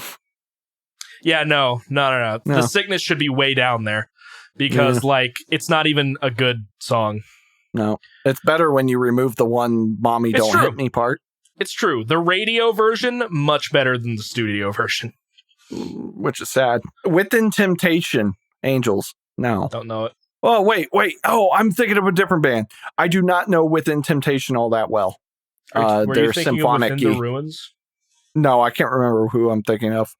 I'm thinking of some metalcore band that I was like, but I can't remember. I think I just see Within Temptation and it sounds a lot like a metalcore band to me. Okay, you ready for number 46? Hit me with it. Oh, I'll hit you with it. I'll hit you with a full 5-finger death punch. The Bleeding. Now, I will say this. I used to be a 5-finger death punch fan. I enjoyed The Bleeding. Is it a good song? It's not the... Look. It's not... it's not better than Bleed or Ghost of Perdition. Oh, of course not. I don't even think it's within the top 100. If I had to choose a 5-finger death punch song to be on the top 100 metal songs of all time, which I don't want to do, but if you had a gun to my head, hold on, I'm gonna put this in my freaking Spotify search history. Rough. I will say I do like their cover of Bad Company. It's a good cover, legitimately. Maybe No One Gets Left Behind or Dying Breed. There are a couple of okay songs on War Is the Answer, but it's the only album I know by them. The War Is the Answer, and I think Bleeding is the other album. Mm-hmm. I could be wrong. Are the two albums that I actually liked. The third one was meh, and then I stopped listening to them. Their album covers are so edgy. They are. Jesus Christ. Testament, More Than Meets the Eye. I don't listen to Testament. I don't know anything from Testament. I'm really surprised. You're the thrash boy. I like thrash, but I'm not necessarily a thrash head. Fair enough. One song I'm surprised is not on here, and I know already, not to spoil. Power Trip isn't on here. Huh. And people jizz their pants over Power Trip all the time, even though I don't get it. Oh, yeah, so Swing really of the Axe. Yeah, I'm surprised it's not on here. Volbeat, still counting. I don't know Volbeat. I actually do, because I ended up seeing them at Wacken. They put on a good live show. I'll say that. I don't listen to them regularly. I don't really even listen to them. I came back from Germany. I was super drunk at the time, so maybe that's why I enjoyed it. They're catchy. They're fun. Not something I listen to. So I'll agree to it. I don't know their discography all that well to add songs, but I would say they probably deserve to be on here in some form or another. Number 43 at the drive-in, One-Armed Scissor. That's a dumb name. Yeah, no idea. No clue. Satyrcorn, King. Don't know it. Or Satyrcorn. I always forget. It's the mythical beast. Satyrcorn? Yeah. Satyrcon? I don't know. Oh, yeah, Satyrcon. Yeah, whatever. But I still don't know it. Hailstorm, I Miss the Misery. No. It's not a metal song. Also, I would not. No. Have I listened to that song before? I probably have. I had a day recently where it's I'm going to go listen to stuff I didn't listen to back in high school, like Hailstorm and Paramore and a little bit of that one band, Fall Out Boy, I think. And I don't know if I heard that song. I don't consider... No, wait, Hailstorm's a metal band, aren't they? I was thinking of Paramore. They're a metal band. Yeah, they're a metal band. Female-fronted metal band. Oh, people hate you for people don't like the term female fronted. I get that. I totally understand that. Because people use it as an genre. insult. Oh, no, it's not a genre. And by no means do I mean it in that way, shape, or form. I think it's important, especially for new listeners, because I get a lot of people that are like, oh, are there any females in metal? And I'm like, here are all the bands with lead singers that are female. Yeah. Because I'm 90% of the time, that's all they care about. They don't care about the, musicians that are playing the instruments, if they're women or not. Just like Butcher Babies. Like Butcher Babies. Just like some people ask me about certain ethnicities, or cultures. And I bet there's no Eastern metal. And then I'm like, Chthonic. And then Bloody Angel Wood. Maker, I think, is one as well. And then if I'm feeling really saucy, I can throw Dominia in there because Russia's technically Eastern. Technically. Duh. Yeah, I don't know anything from Hailstorm other than they did a cover on that Ronnie James Dio collaboration. I think they covered Straight Through the Heart. I don't know that song too well. Straight through the heart. I mean, I know it. I just don't know it well. It's a good song. I liked the cover, too. It was fine. Okay. Number 40, Converge, Concubine. Don't know Converge that well. Yeah, I guess. Yeah. Do you think it should be number 40? It should be on the list. I don't exactly know where I would place it. I probably wouldn't rank it higher than Bleed, but it was an important song. We already agreed, though, that Bleed has been cheated. True. As well as Ghost of Perdition. True. Baroness, Chlorine and Wine. I'll agree. I'll agree to that. I am never sure if you'll like Baroness or not, because they kind of sound like Mastodon, and the fact that they're both sludge metal bands, but the vocals are different, but I don't know if the difference is something that you'll like or not. I love their new... And they do a lot of layered vocals because the two guitar players are singing usually together. It's just something they kind of do. And they got a new guitar player. If I remember correctly, the old singer, who was a guy, left because he wanted to be with his family, if I remember correctly. I remember it wasn't on bad terms or anything like that. And so they got Gina Gleason. And so now you got this gruff man voice with this nice... I don't know her range really all that well, but I think the timbre between their two voices really complements each other when doing harmonies. She's only been on one album so far, but I saw them live and she was fantastic, and they all sounded great, and they were totally into it. One of the best shows I've ever seen because the band was just really into it. Anyways, 38, Code Orange, Bleeding in the Blur. I don't know Code Orange. Everyone talks about Code Orange and Car Bomb. Two totally different bands. Are they? Oh, yeah. Code Orange is a hardcore band. What song? Oh, Bleeding in the Blur. That's not from the album I listened to. I listened to their most recent one, and it was interesting. I don't think you would like it. I would say give it a try, but it's a harsh listen, and it's intentionally harsh in terms of like guitar tone, and I would describe the mix as very cold, if that tells you anything. It piques my interest. They're interesting. Maybe check out their most recent record. Car Bomb is Genty. They're like Meshuggah, but their new stuff is like even weirder. Weird. All right, number 37. Coming from India, I actually mentioned these guys. Bloodywood. Ari. Don't know it. Don't know if I would have chosen that song, but I guess the only other song I know by them is technically a cover of a traditional Indian song. They're like new metal, but they use traditional Indian instruments. It's interesting. But they have like that. They actually have like the rapper and everything. Did you know there's now new metal core? I'm done. That's gross. It exists. In Flames, Only for the Weak. I don't know if I would have chosen Only for the Weak. It's a great song. Personally, I knew them for Take This Life, but that's just me. I don't know any In Flames. I know you don't. We'll remedy that one day. I know In Waves. My friend and I used to make fun of that song because the vocals were distorted enough it sounded like he was saying eat rice. The misheard lyric I knew was egg whites. And that'll work too. I think eat rice is funnier just because, you know. Racist. I'm sorry. Race canceled. But I love Matt Heafy. Have you ever gotten the ads that for Restreamio with Matt Heafy on them? No, people I have are not. so harsh. People are making fun of him. They're like, Matt Heafy is a good man. You leave him alone. You leave him alone. He tries hard.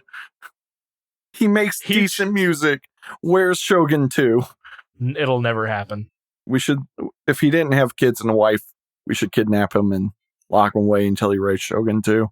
I mean, people tried doing that with Necrophagist and it didn't work. It didn't work, you're right. But he's Matt Heafy. Oh, wait, except Matt Heafy is a martial artist, so we probably shouldn't. Of course, he's a martial artist. He's never mind. What was that, Mr. Cancel Culture? He's a black belt in it too.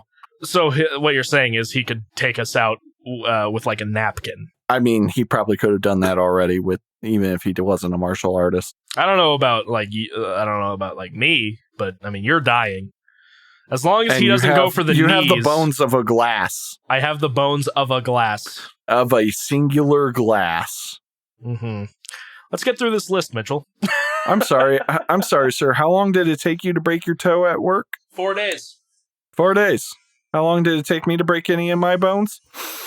Never. I've never broken a bone. Hey, guess what, Mitchell? My lungs work. Mm-hmm. Mm-hmm. Do they? Do they really? They do. I mean, I can hold screams long time. You know what? I can still breathe. I am talking. This is all in one breath. Yep. Well, who knows? We're talking about like who's more in shape, whereas my butt hurts if I sit down for too long. Yeah, fair enough. No, I don't agree with this. 35, Bullet for My Valentine, Tears Don't Fall. No. It's not the song I would choose, first of all. I don't even know if I would choose Bullet for My Valentine, though they are popular and important. They're an important band, especially for the 21st century, but I don't like But remember, this is best metal songs 21st century. Tears Don't Fall isn't that good. I know it's the anthem, it's the big thing for the emo scene boys. But Your Betrayal is a better song. How does Watain still get publicity? Number 34, Watain, Melfator. Yeah, we talked about them last episode. I don't know them. I know they're black metal. They're black metal and mildly Nazi-ish. Mm-hmm. Or have been accused of it, at least. Here's one that you do know, Ethan. Mm-hmm. Metallica, Moth into the Flame. It's a good song. It's a pretty good song. Oh, and hey, look. Slayer, Disciple. I'd put Moth into Flame above Disciple, but I do like Disciple. Strangely is one of the Slayer songs I like, even though the chorus is literally Tom shouting, God hates us all. It's a good song, though. I like it. I'd put Moth into Flame above. Kerry King comes with his own subtitles for that song. For the chorus, he just has to hold his arm up. I hate Kerry King so much. Yeah, he's a dillweed. 31, The Dillinger Escape Plan. What song? Milk Lizard. I don't know that one. I have been listening to a little bit of Dillinger recently. Do you get it? I get it more than I used to. I've always liked the song Unretrified, but it's definitely more of a radio-friendly song. And their later material is way more digestible than their early material. Because stuff like 93% Burnt off of Calculating Infinity is just chaos. I'm pretty sure everyone loves that album. They do. They do love that album. It's like a step down from the chaos of Jane Doe from Converge. It's just nuts. I don't. Maybe I'm talking out of my butt there because I've listened to most of Jane Doe, but I haven't listened to all of Calculating Infinity. But I've listened to a little bit of that. I've listened to the EP they put out with Mike Patton, and Oh yeah, I remember you talking about that. Yeah, it's a 10-minute listen, and it's way better than the first time I listened to it. At first, I didn't get it, and then I realized, oh, yeah, Mike Patton does, like, just make random sounds sometimes, and it's kind of cool. So, a lot of his projects, he will scat and stuff like that over the music. Sort of, but with distortion and screaming and stuff like that. Mike Patton's really weird, but I love him. Is he the scat man? That dude was big in Japan. He was really popular in Japan. I love the Scat Man. Yeah, it's sad that he died. Yeah, it is. He was a treasure. But anyway, number one metal song of the 21st century, Scat Man. Babidi ba ba ba ba. If the Scat Man can do it, so can you. It's true. It is true. Number 30, Korn, Here to Stay. Not the song I would choose. What song would you choose? Oh, Coming Undone. The obvious one would be Freak on a Leash. You got to keep the 21st century, my dude. You're right. Hold on. I don't know much.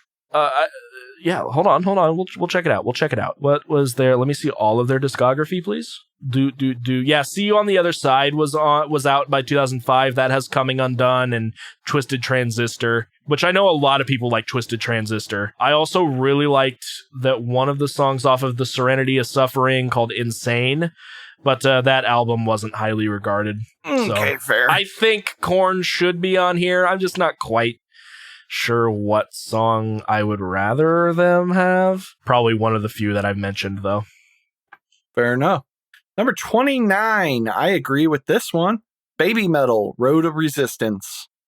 I don't know that one. I know of Baby Metal, but in terms of like best metal songs, I don't know about that. I don't hate Baby Metal. They're literally power metal with cute girls that are like 14 and 16. So, I think they're all like over 20 now, but I think so. But when they started out, that was like kind of their thing. True. Let me describe Road of Resistance to you. It's Dragon Force, but with anime lyrics. Perfect. So it's just anime. It literally sounds like you could be just watching the intro to an anime. Yep. That's pretty much what I expected. Yeah. I'll actually send it to you because it is the one that I'm just happy it's not Chocolate. I fucking hate that song. Give me Chocolate or whatever. Fuck you. I would probably have done Megitsune. I don't know that one actually. It has Breeze in it. Skindred, Nobody. I don't know Skindred, but from what I've known of them, I'm sorry, what? I've heard of Skindred. I don't. No. Well, just what I read. We supported Skindred, and this is from the dude from Crossfaith, and I enjoyed that song every night on tour. It was my first reggae core song. Reggae core? Skindred. Their musical style mixes heavy metal, alt rock, and raga. All right. It's a subgenre of dance hall and reggae. All right. Limp Bizkit, Rollin', and number 27. Sure. Okay. Look, similar to my opinion of Five Finger Death Punch, probably if I had to have them on here, it's probably not the song I would have. Let me see when this song was. Oh, but well, you got to keep rolling. Dang it. Nookie missed the 21st century by 1 year. I like the song Nookie, not gonna lie. I like that. Break Stuff is also 1999. So yeah, I guess Roland makes it by default. I've heard that apparently everyone in the band outside of Fred Durst are incredible musicians. Yeah, I've heard. I was trying to tell that to one of my buddies the other day, and he's like, West Borland is considered good? I'm like, West Borland is considered great. Parkway Drive, Vice Grip. Parkway Drive, I believe, is a metalcore, deathcore band. I don't know them that well, though. I don't know him either. Next, Hem, Wings of a Butterfly. Never listened to him. I know him. Never listened to him. Nope. But they get brought up a lot. They do. I've heard of them a lot. I've never really listened to them, though. Ethan, you'll know this one. Bring Me the Horizon, Shadow Moses. Yeah. I would say sure. At least they didn't have one of their deathcore songs. Christ, I hate deathcore. Bring Me the Horizon. I hate Bring Me the Horizon, so you know. I find their material after they drop deathcore to be infinitely more interesting to listen to. That's fair. Dragon Force, Through the Fire and Flames. Guys, You'll never get rid of that. That is all you'll ever be known for. Yep. You made a mistake by being on Guitar Hero 3. Tool, Schism, number 22. Yeah. Fine. Yeah. It's a good song. You liked Lateralis. It's the one album from them that I've listened to all of. That was almost English. And I like that record. I like Schism. I would say Schism. I would say either that or the title track, but Schism is definitely the more palatable song. Clutch, Electric Worry, number 21. Yes! Electric Worry is a great song. Don't know. They're very good. They're also very weird. They have a lot of like genre switching and stuff like that, but that song is great. Heilung, Krigsgalderd. That was words. Certainly words. Mm-hmm. Do you know Highland? Nope. I do, actually. They are pagan music, best described. Mm-hmm. They dress up in like... I'm almost 100% sure you've seen them because their outfits are iconic, I would say. Uh-huh. They like antlers. iCarly's coming back? Okay, that's not the point. Look at the image. Click the link and look at the image. Oh, yeah. I too have seen the new Wrong Turn movie. Hey, what? Wrong Turn, the new Wrong Turn, a lot of the people in it wear these kinds of outfits. But yeah, so they do a lot of traditional like pagan rhythm and chanting and stuff, but I guess there's some metal to it. I've never really gotten metal from them, but I haven't listened to a lot of them. I will agree to this one. Machine Head, Halo. It's a great song. It is a good, heavy, modern thrash song. Thrash-ish. Papa Roach, Last Resort. Fine. Yeah, I guess. It's way too high. It is. Oh! You remember how I said Power Trip wasn't on here? Were you wrong? I was very wrong. It's number 17. Executioner's Tax. Swing of the Axe. Yeah. Yeah. Okay. I do not agree with this in terms of the song choice. Killswitch Engage, My Last Serenade. See, I don't know that one. I would have chosen like End of Heartache. Some other... My Curse. My Curse. Some Holy other... Diver. Okay, fuck off. You can't say that one. I mean, I can, literally. I just did. Daylight Dies is a great one. The Arms of Sorrow is good. I've never really listened to much Killswitch, other than like My Curse. I might have to change that one day. Maybe, perhaps. Maybe. I do enjoy their original song, Holy Diver. I can't believe Dio just fucking ripped off of them. Yeah, he like went back in time and made it not heavy because they couldn't take that guitar tone back into the 80s. He tried bringing back a 7-string guitar, and everybody was like, "What is that? Whoa!" What are those? And then they gave him cancer. Oh. Next song. Number 15 is it in Sevenfold Nightmare? Sure. Actually, like I like Nightmare. It's a decent song. It's way high. It's too high up, but sure. Linkin Park Paper Cut at 14. I don't even know that song. I've never even heard that song, but I guess their other popular ones must have happened in the 90s, ? No, Hybrid Theory was... Hold on. Hybrid... This is from Hybrid Theory, by the way. Oh, okay. I've never heard it. The other big songs from that is like In the End and... Okay, is Numb on there? No, Numb was from a different album. Linkin Park. No, I think not. Yeah, Numb was from an album. Meteora. It was from Meteora. That was from 2003. Lacuna Coil, Heaven's a Lie. I don't think Lacuna Coil is really all that good to be on here.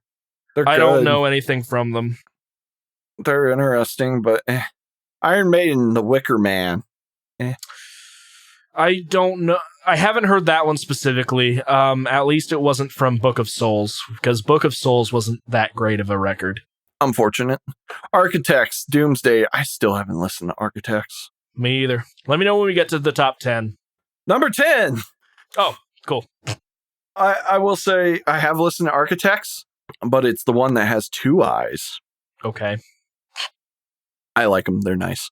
Rammstein. Sony. Sure. Number 10 is a Rammstein song I haven't heard of. Yeah.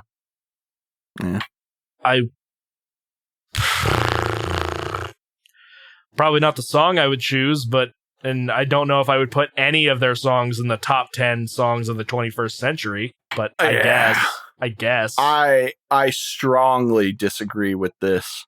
Gojira. Stranded. No. Not the right song. Not the right album. Song. Definitely not the right. All their albums besides Terra, I think even Terra Incognita was 2000. Believe so. Like, how do you choose? Like, even if we stayed on that album, Stranded, not Silvera, or Shooting Star, Prayer, it's pretty good too. Prayer, The Cell, Stranded. What the fuck? I gotta say, I mean, come on. Probably would have done Heaviest Matter. Heaviest Matter, The Art of Dying, Vacuity, Backbone. Oh yeah, Vacuity. Yep. I really like Sauvage, L'Enfant Sauvage, Explosia. Yeah. Gift of Guilt. They definitely belong there, but it is not the right song, and I don't even consider it to be the right album. So, yeah, it's just no. So this Nightwish, is number 8. Yeah, Nemo. I'll agree to that. I like Nemo. I don't know it. It's a good song. Nightwish is a decent band. I don't agree with this entry. Lamb of God, Redneck. Redneck is super overrated. Like I like Red. I mean, fine. Redneck's fun, but you have so many better tracks on Sacrament. Now you got something to die for. Walk with Me in Hell. Mm-hmm. Man, I would have even put. It was off their newest record that I really liked. It was my top track, one of my top tracks last year. I haven't listened to the newest one all the way through. Neither have I, but I don't remember the song. It's gonna bug me. Lamb of God. Excuse me. Oh, Muerta as well. Memento Mori is the song I'm thinking of. Good song. I do know that one. Omerta. God, there's so many good Lamb of God songs that could have been on there, and you chose Redneck. What are you doing, folks? There was another one. That I really. It was the one where he's talking about being in prison. I think it's off this record. 512. It's off of 7. Yeah, it's off of 7 Sturm Drunk. Yeah, 512 is a great song too. Vigil, fantastic song. God, I really need to go and listen to some older Lamb of God because I've not. I haven't really delved into much of their work, to be honest.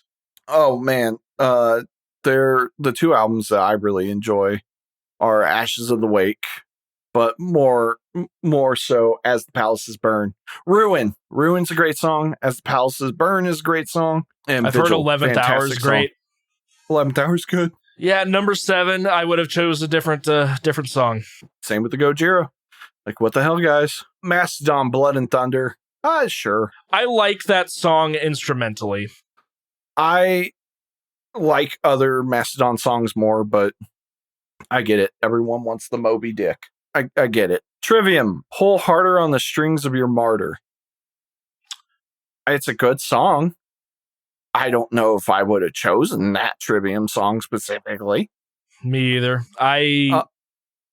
Matt Heafy wrote a blurb saying that was their most popular song until In Waves came through. It's the song they've played most live.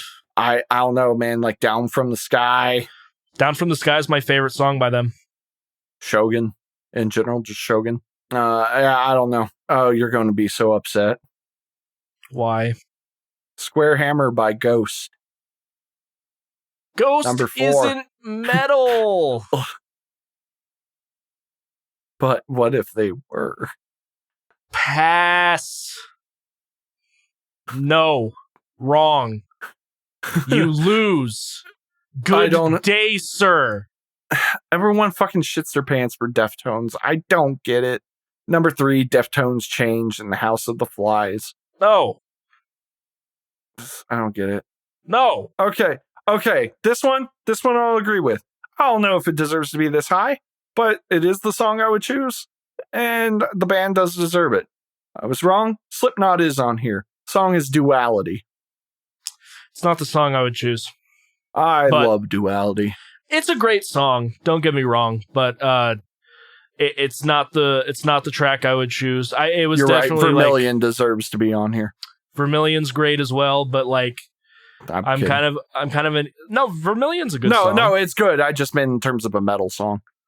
Oh yeah. I would, if we're gonna go off of Volume 3, which you don't have to do. Like, you could have gone really easy and done Psychosocial. I've re-listened to, like I said, I've been re-listening to some of their music, and I forgot how good Psychosocial was. It was just so overplayed that I didn't like it. Before I forget, The Blister Exists would have been pretty good too. So yeah, I think Slipknot should be on the list. I think they're a little high, and I don't know if I would have chosen that song. Because if you want to go like metal songs, you could have picked something from Iowa. Even though I'm not big on Iowa, it does have a lot of big Slipknot songs. Could have gone for like Skin Ticket or Left Behind, something like that. So, what number was that? That's number 2. Here's number 1. 2? The Duality, the second best song of the 21st. Get out of here. Yeah. Number 1. Chop Suey. System of a Down. I mean, let's be honest. This list is going to be subjective no matter what. I do think Chop Suey should be on the list. Number 1 though? No, yeah, but I don't know. It's a great song. It is. It is a really good song. It's still kind of overplayed. I wouldn't say it's number 1. I wouldn't say it's number 1. Like, I would have put Stranded. Any System of a Down song better than Bleed or Ghost of Perdition or any of the Gojira songs we named? Aerials? Or Lambic. Aerials is pretty good. Aerials is a good song. It's a great song. So yeah, that's a dumb list. As we typically find. Yeah. Wasn't as bad as the Rolling Stones top 100 metal albums, though. No, they had definitely they had to be constrained to the 21st century. I just realized that I don't have a song to play at the end of this episode.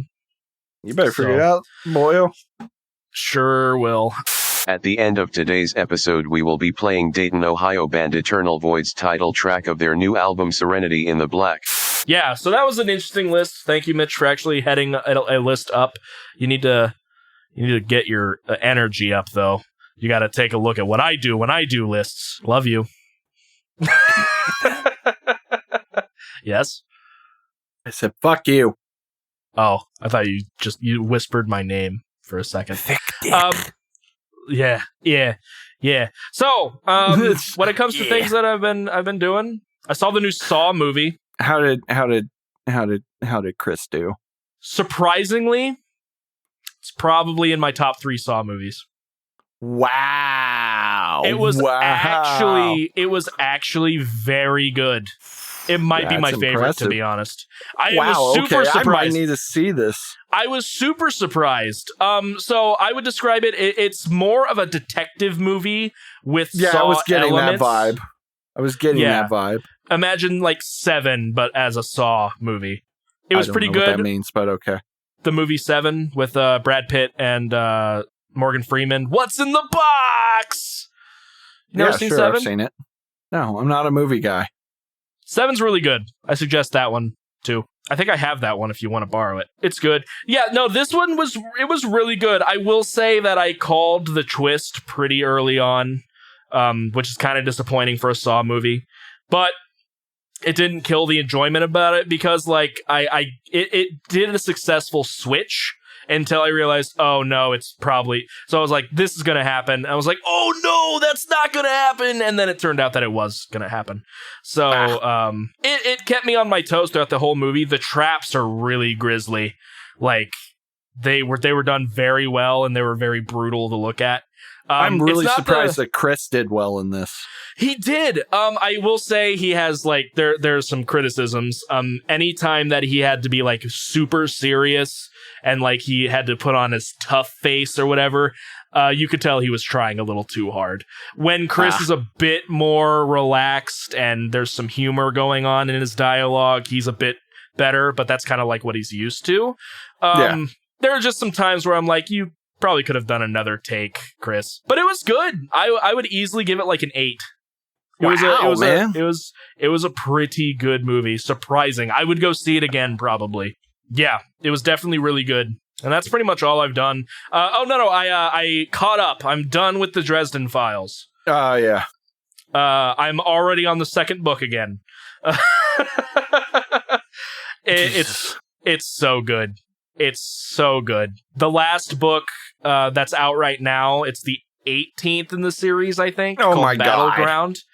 It's either 17th or 18th, but it had some of the darkest and saddest moments of the series, but also some of the most heartwarming at the same time. So it was kind of nuts, and James Marsters, the narrator for it, really elevated the material, and I almost kind of teared up at work a little bit during some of the things that happened. They're so good. And I originally, I wasn't really planning on going back through the series immediately, but the first book was available on Libby, and I just kind of wanted to hear the difference between 18 books in James Marsters and the first book, also the first audiobook he ever did, James Marsters. I'm like, oh man, you got way more comfortable as you went, because you're a bit strained in this first book. But if you guys haven't gone through the Dresden Files, I do highly recommend it. It's a great series. And if you can do audiobooks, I highly recommend going with the audiobooks, because I do think James Marsters really elevates the material with his acting. So I did that. I'm almost done re-listening to all the Slipknot stuff. It's just I don't have an easy way to listen to Mate, Feed, Kill, Repeat. But I've re-listened to all of their stuff with Corey. You know, my opinion has changed a little bit on certain things, and then haven't with others. You know, such is life. Such is life. That's all I've really been up to. I've just been dealing with my medical stuff, trying to change jobs. Did some adulting today, and transferred my old 401k over to my current 401k. Ooh, I've never done that. I probably have money floating around in places. You should probably consolidate all of that, sir. I don't know how. You get into your old 401k accounts, contact them, and be like, hey, I want to roll this money over to this account. That's it. They send a check to the current place. I don't even remember what places I worked at that offer a 401k anymore. Well, FedEx, yeah, I guess. I think I pulled out all the money from that already.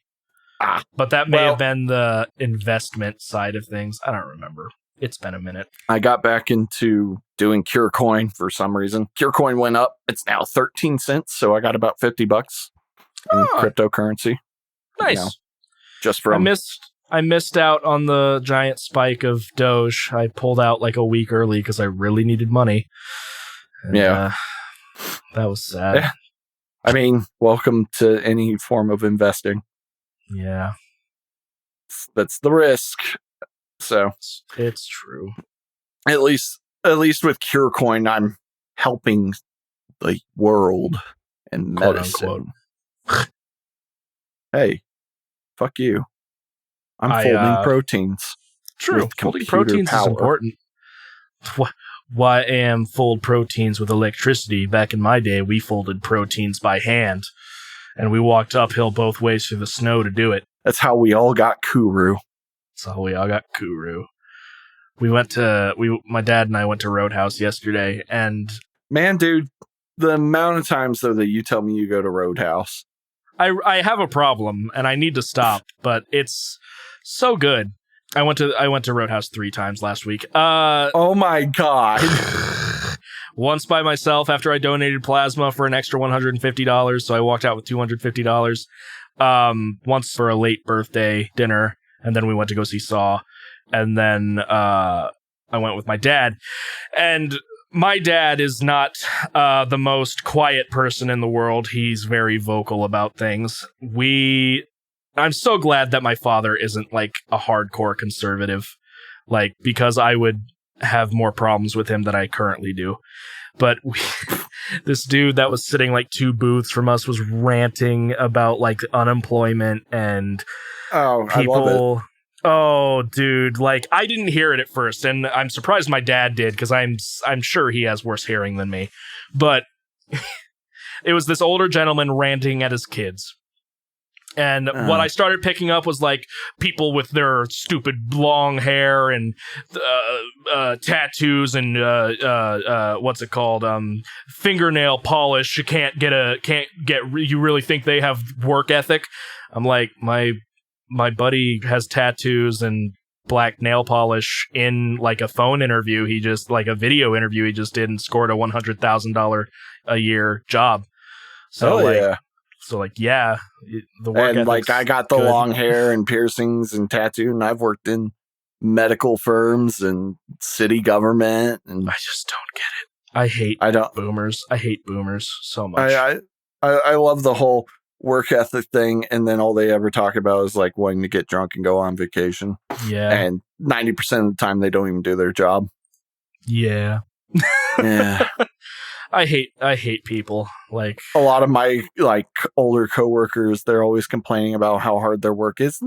Not saying they're not right. What they do is difficult, but constantly bitching about it gets annoying really fast when it's every day, every hour on the hour. Man, I'm pretty sure by the way you've been talking that people complained less in CTV, where it's actually pretty hard work. Yeah. Well, the other people I work with are the ones that are like solving all the issues and everything. So they're dealing with the stress of like having to track down stuff and find the drivers and make sure things get out on time and calling managers and calling like different states and different FedExes and trucking companies and all that. So like I get it, but at the same time it's just like I get it. This place is dangerous. It's hard work. There don't was need a to hear shooting. it. Oh, when they say dangerous, they just mean it's easy to screw up. Oh. Yeah.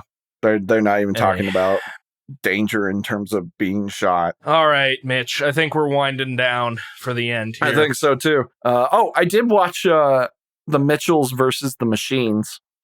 It's a new animated thing on Netflix. Interesting. It was cute. It was like, a Pixar-esque movie, quirky, fun. There's an amazing scene involving Furbies, which I'll probably send you later, Ethan. All right. Because it's fucking hilarious. Just you mentioning that, it reminds me of that new Nicolas Cage movie that dropped called Willy's Wonderland, and apparently it's hilarious. Well, I mean, I too would love to see Nicolas Cage in Five Nights at Freddy's. It's literally the thing. They talked about the movie on Cox and Crendor on today's episode, and their discussions were quite hilarious. Also, in terms of series that I need to start watching again, Castlevania is coming out, if it's not already out. I believe it already is. And so I need to watch season 4. I am stoked. The first 3 seasons were fantastic. If you have not seen Castlevania, you need to. Not watched a single episode. You should watch it. It's really good, and it's not that long. Yeah, I've heard it's good. It is very good, very well animated. Voice acting is perfect, and you really don't even need to know much about the games. The most you'll miss out is who the hell Belmont is for like 2 seconds. I mean, I've played a lot of the Castlevania games. And, of course, Alucard, but whatever. There is also season 2 of Love, Death, and Robots. Yep, I saw that too. Yeah. Did you watch the first season? Nope. Oh my God, Ethan. Ethan, it was so good. Sorry, I was watching the Netflix Marvel shows over for the third time. Garbage. Got it. They're cool. not garbage. They are not garbage. Some of them are, but not all of them. Daredevil is legitimately one of the best shows I've ever seen. That's fair. Do you know what Love, Death, and Robots is? I know of it. Okay, so for people that don't know, it's an animated anthology. Each episode is a different story and animation. They're all adapted from short sci-fi-esque stories. Mm-hmm. Some of them, hot garbage. Some of them are weird but interesting. And some of them, you're like, please make a full series. Please. I want to watch every little bit of this, or a movie or something. Mm-hmm. And so I'm excited for the second one. The first one had some really good stuff in it, and some other garbage ones, like some about sentient yogurt. So, okay, sentient yogurt. All right, nifty. Yeah. That was an episode. Definitely worth a watch. I recommend it to everyone. Also, there's a lot of nudity, if that's your thing. Hot. It's pretty hot. No, I mean, Yeah. if I want nudity, I could just watch the forced gender reassignment music video. But this is animated nudity. Hentai. Yes. And it's in different styles of animation. Not interested. I only need one. Yeah, that's the other thing. It's different styles of animation. So each episode is like a different style. Some of them are like Uncanny Valley. Holy crap, are you sure this is animated? Because it looks live action. And then some of them are extremely cartoony. So that's fine. And finally, Yasuke dropped on Netflix. I've heard iffy things about it, to be honest. I have too. I don't care because I really wanted a Yasuke thing. People don't know Yasuke is an actual historical figure. He is the first and only black samurai ever existing in history, as far as I know. He was sold over to the Japanese Empire as a slave, and he won favor with the family and slowly moved up in the ranks until he became a samurai. And he was a super tall dude.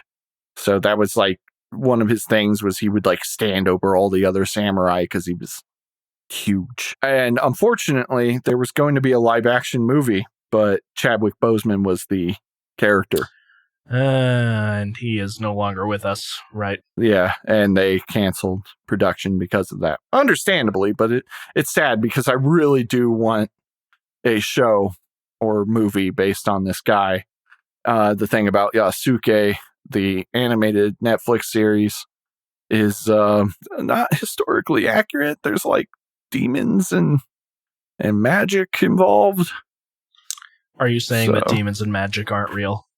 I'm saying that as far as I know, it wasn't part of the historical accounts of Yasuke. It's gotten a 6.3 on IMDb, 92% on Rotten Tomatoes, and 76 on Google User. So that's a mixed bag. I'm excited. I want to watch all three of those. Really hardcore. Anyways, as you said, we're winding down, but we still haven't given each other albums. That's something we gotta do. Indeed. Mitchell. Yes. What are you giving me? No, you go first. You go first. Okay. Huh? Okay. I'm giving you something that is not exactly metal, but it's not metal. We're deviating. We're deviating a little bit. Is it just the new Aesop Rock album? No, I'm not going to double dip on that yet, though you should listen to it. This is something new. Well, no, it's not new. It's not something I'm double dipping on. I'm kind of tired. I apologize. This is a highly regarded alternative metal band / American rock band. It has one Mike Patton in it. They go by the name of Faith No More. Okay. I haven't listened to them. And I will be giving you their most highly acclaimed record, Angel Dust. Cool. It's probably garbage. Got it. So, I'm excited.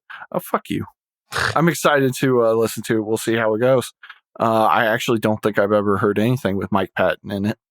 You've probably heard their song Epic. It's the you want it all, but you can't have it.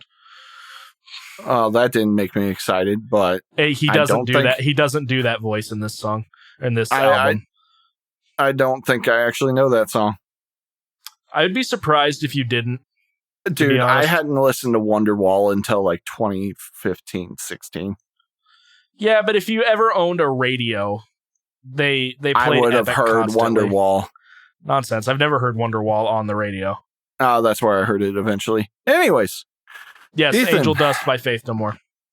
I got a choice for you. Now, would you prefer, be in mind at some point you'll probably get both of these, another mellow death record or a thrashy boy? I mean, I'm sort of interested to see what you'd be giving me when it comes to a thrash metal record, but something tells me it's Machine Head. What? No. Well, you guessed it, Ethan, so you get it. Machine Head, The Blackening. Their highly critically acclaimed album. One of my favorites, still holds up today. Cool. Riffage is real good. Yeah, the only experience I have of Machine Head is like one of their new songs, so I'm excited. What new song? How new are we talking? Like last year. Oh, that's hot garbage. No. Yeah, I wasn't a fan. Machine Head. Is there anybody out there? Is there anybody listening to me? Everyone has their opinions on Machine Head and when they became shit. Some people are like, the first two albums were really good, and then they did that new metal bullshit. Blah, blah, blah, blah. I don't know anyone that stops at the new metal stuff.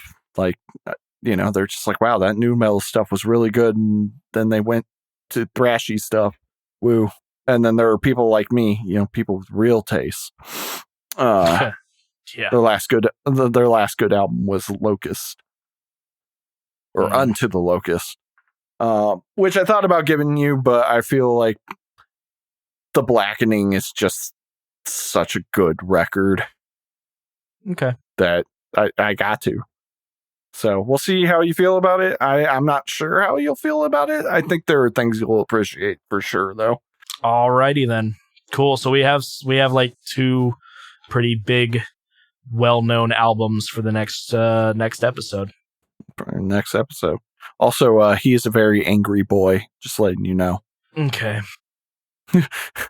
Just wanted to get you excited. Pumped. I just found out that there's a Faith No More song on the Avengers soundtrack. Didn't know that. Anyway. Congratulations. Anyways, we should get going. Thank you guys for tuning in to the Distorted Entertainment Podcast. You can find us anywhere you listen to your podcast. You can find us on Facebook at facebook.com/distentpod. That's DISTENTPOD. Remember to like and follow and do all the things. Share us with your friends because it helps us out a lot. What's the next part? You can do this, Ethan. All right. If you are in a music project and you would like to, us to possibly feature one of your songs at the end of the episode, I have to splice in what song we're going to be doing. Can you do that now, future me? I already did, you stupid dingus. Thanks. Go ahead and give us an email. It'll be down below in the episode description along with our social media and stuff like that. My name is Ethan Carpenter. I am joined, of course, by Mitchell Wade. Yes. We'll see you guys in a couple... Oh, by the way, we're going live on Wednesdays now instead of Mondays. Episodes are going live on Wednesdays instead of Mondays now. It just gives me a couple extra days to get things edited because I've been having some issues lately. So, anyway, guys, we will see you guys in a couple of weeks where we will talk about Faith No More and Machine Head. See ya later. Bye-bye. Goodbye.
a joke, and there's no relief in this slow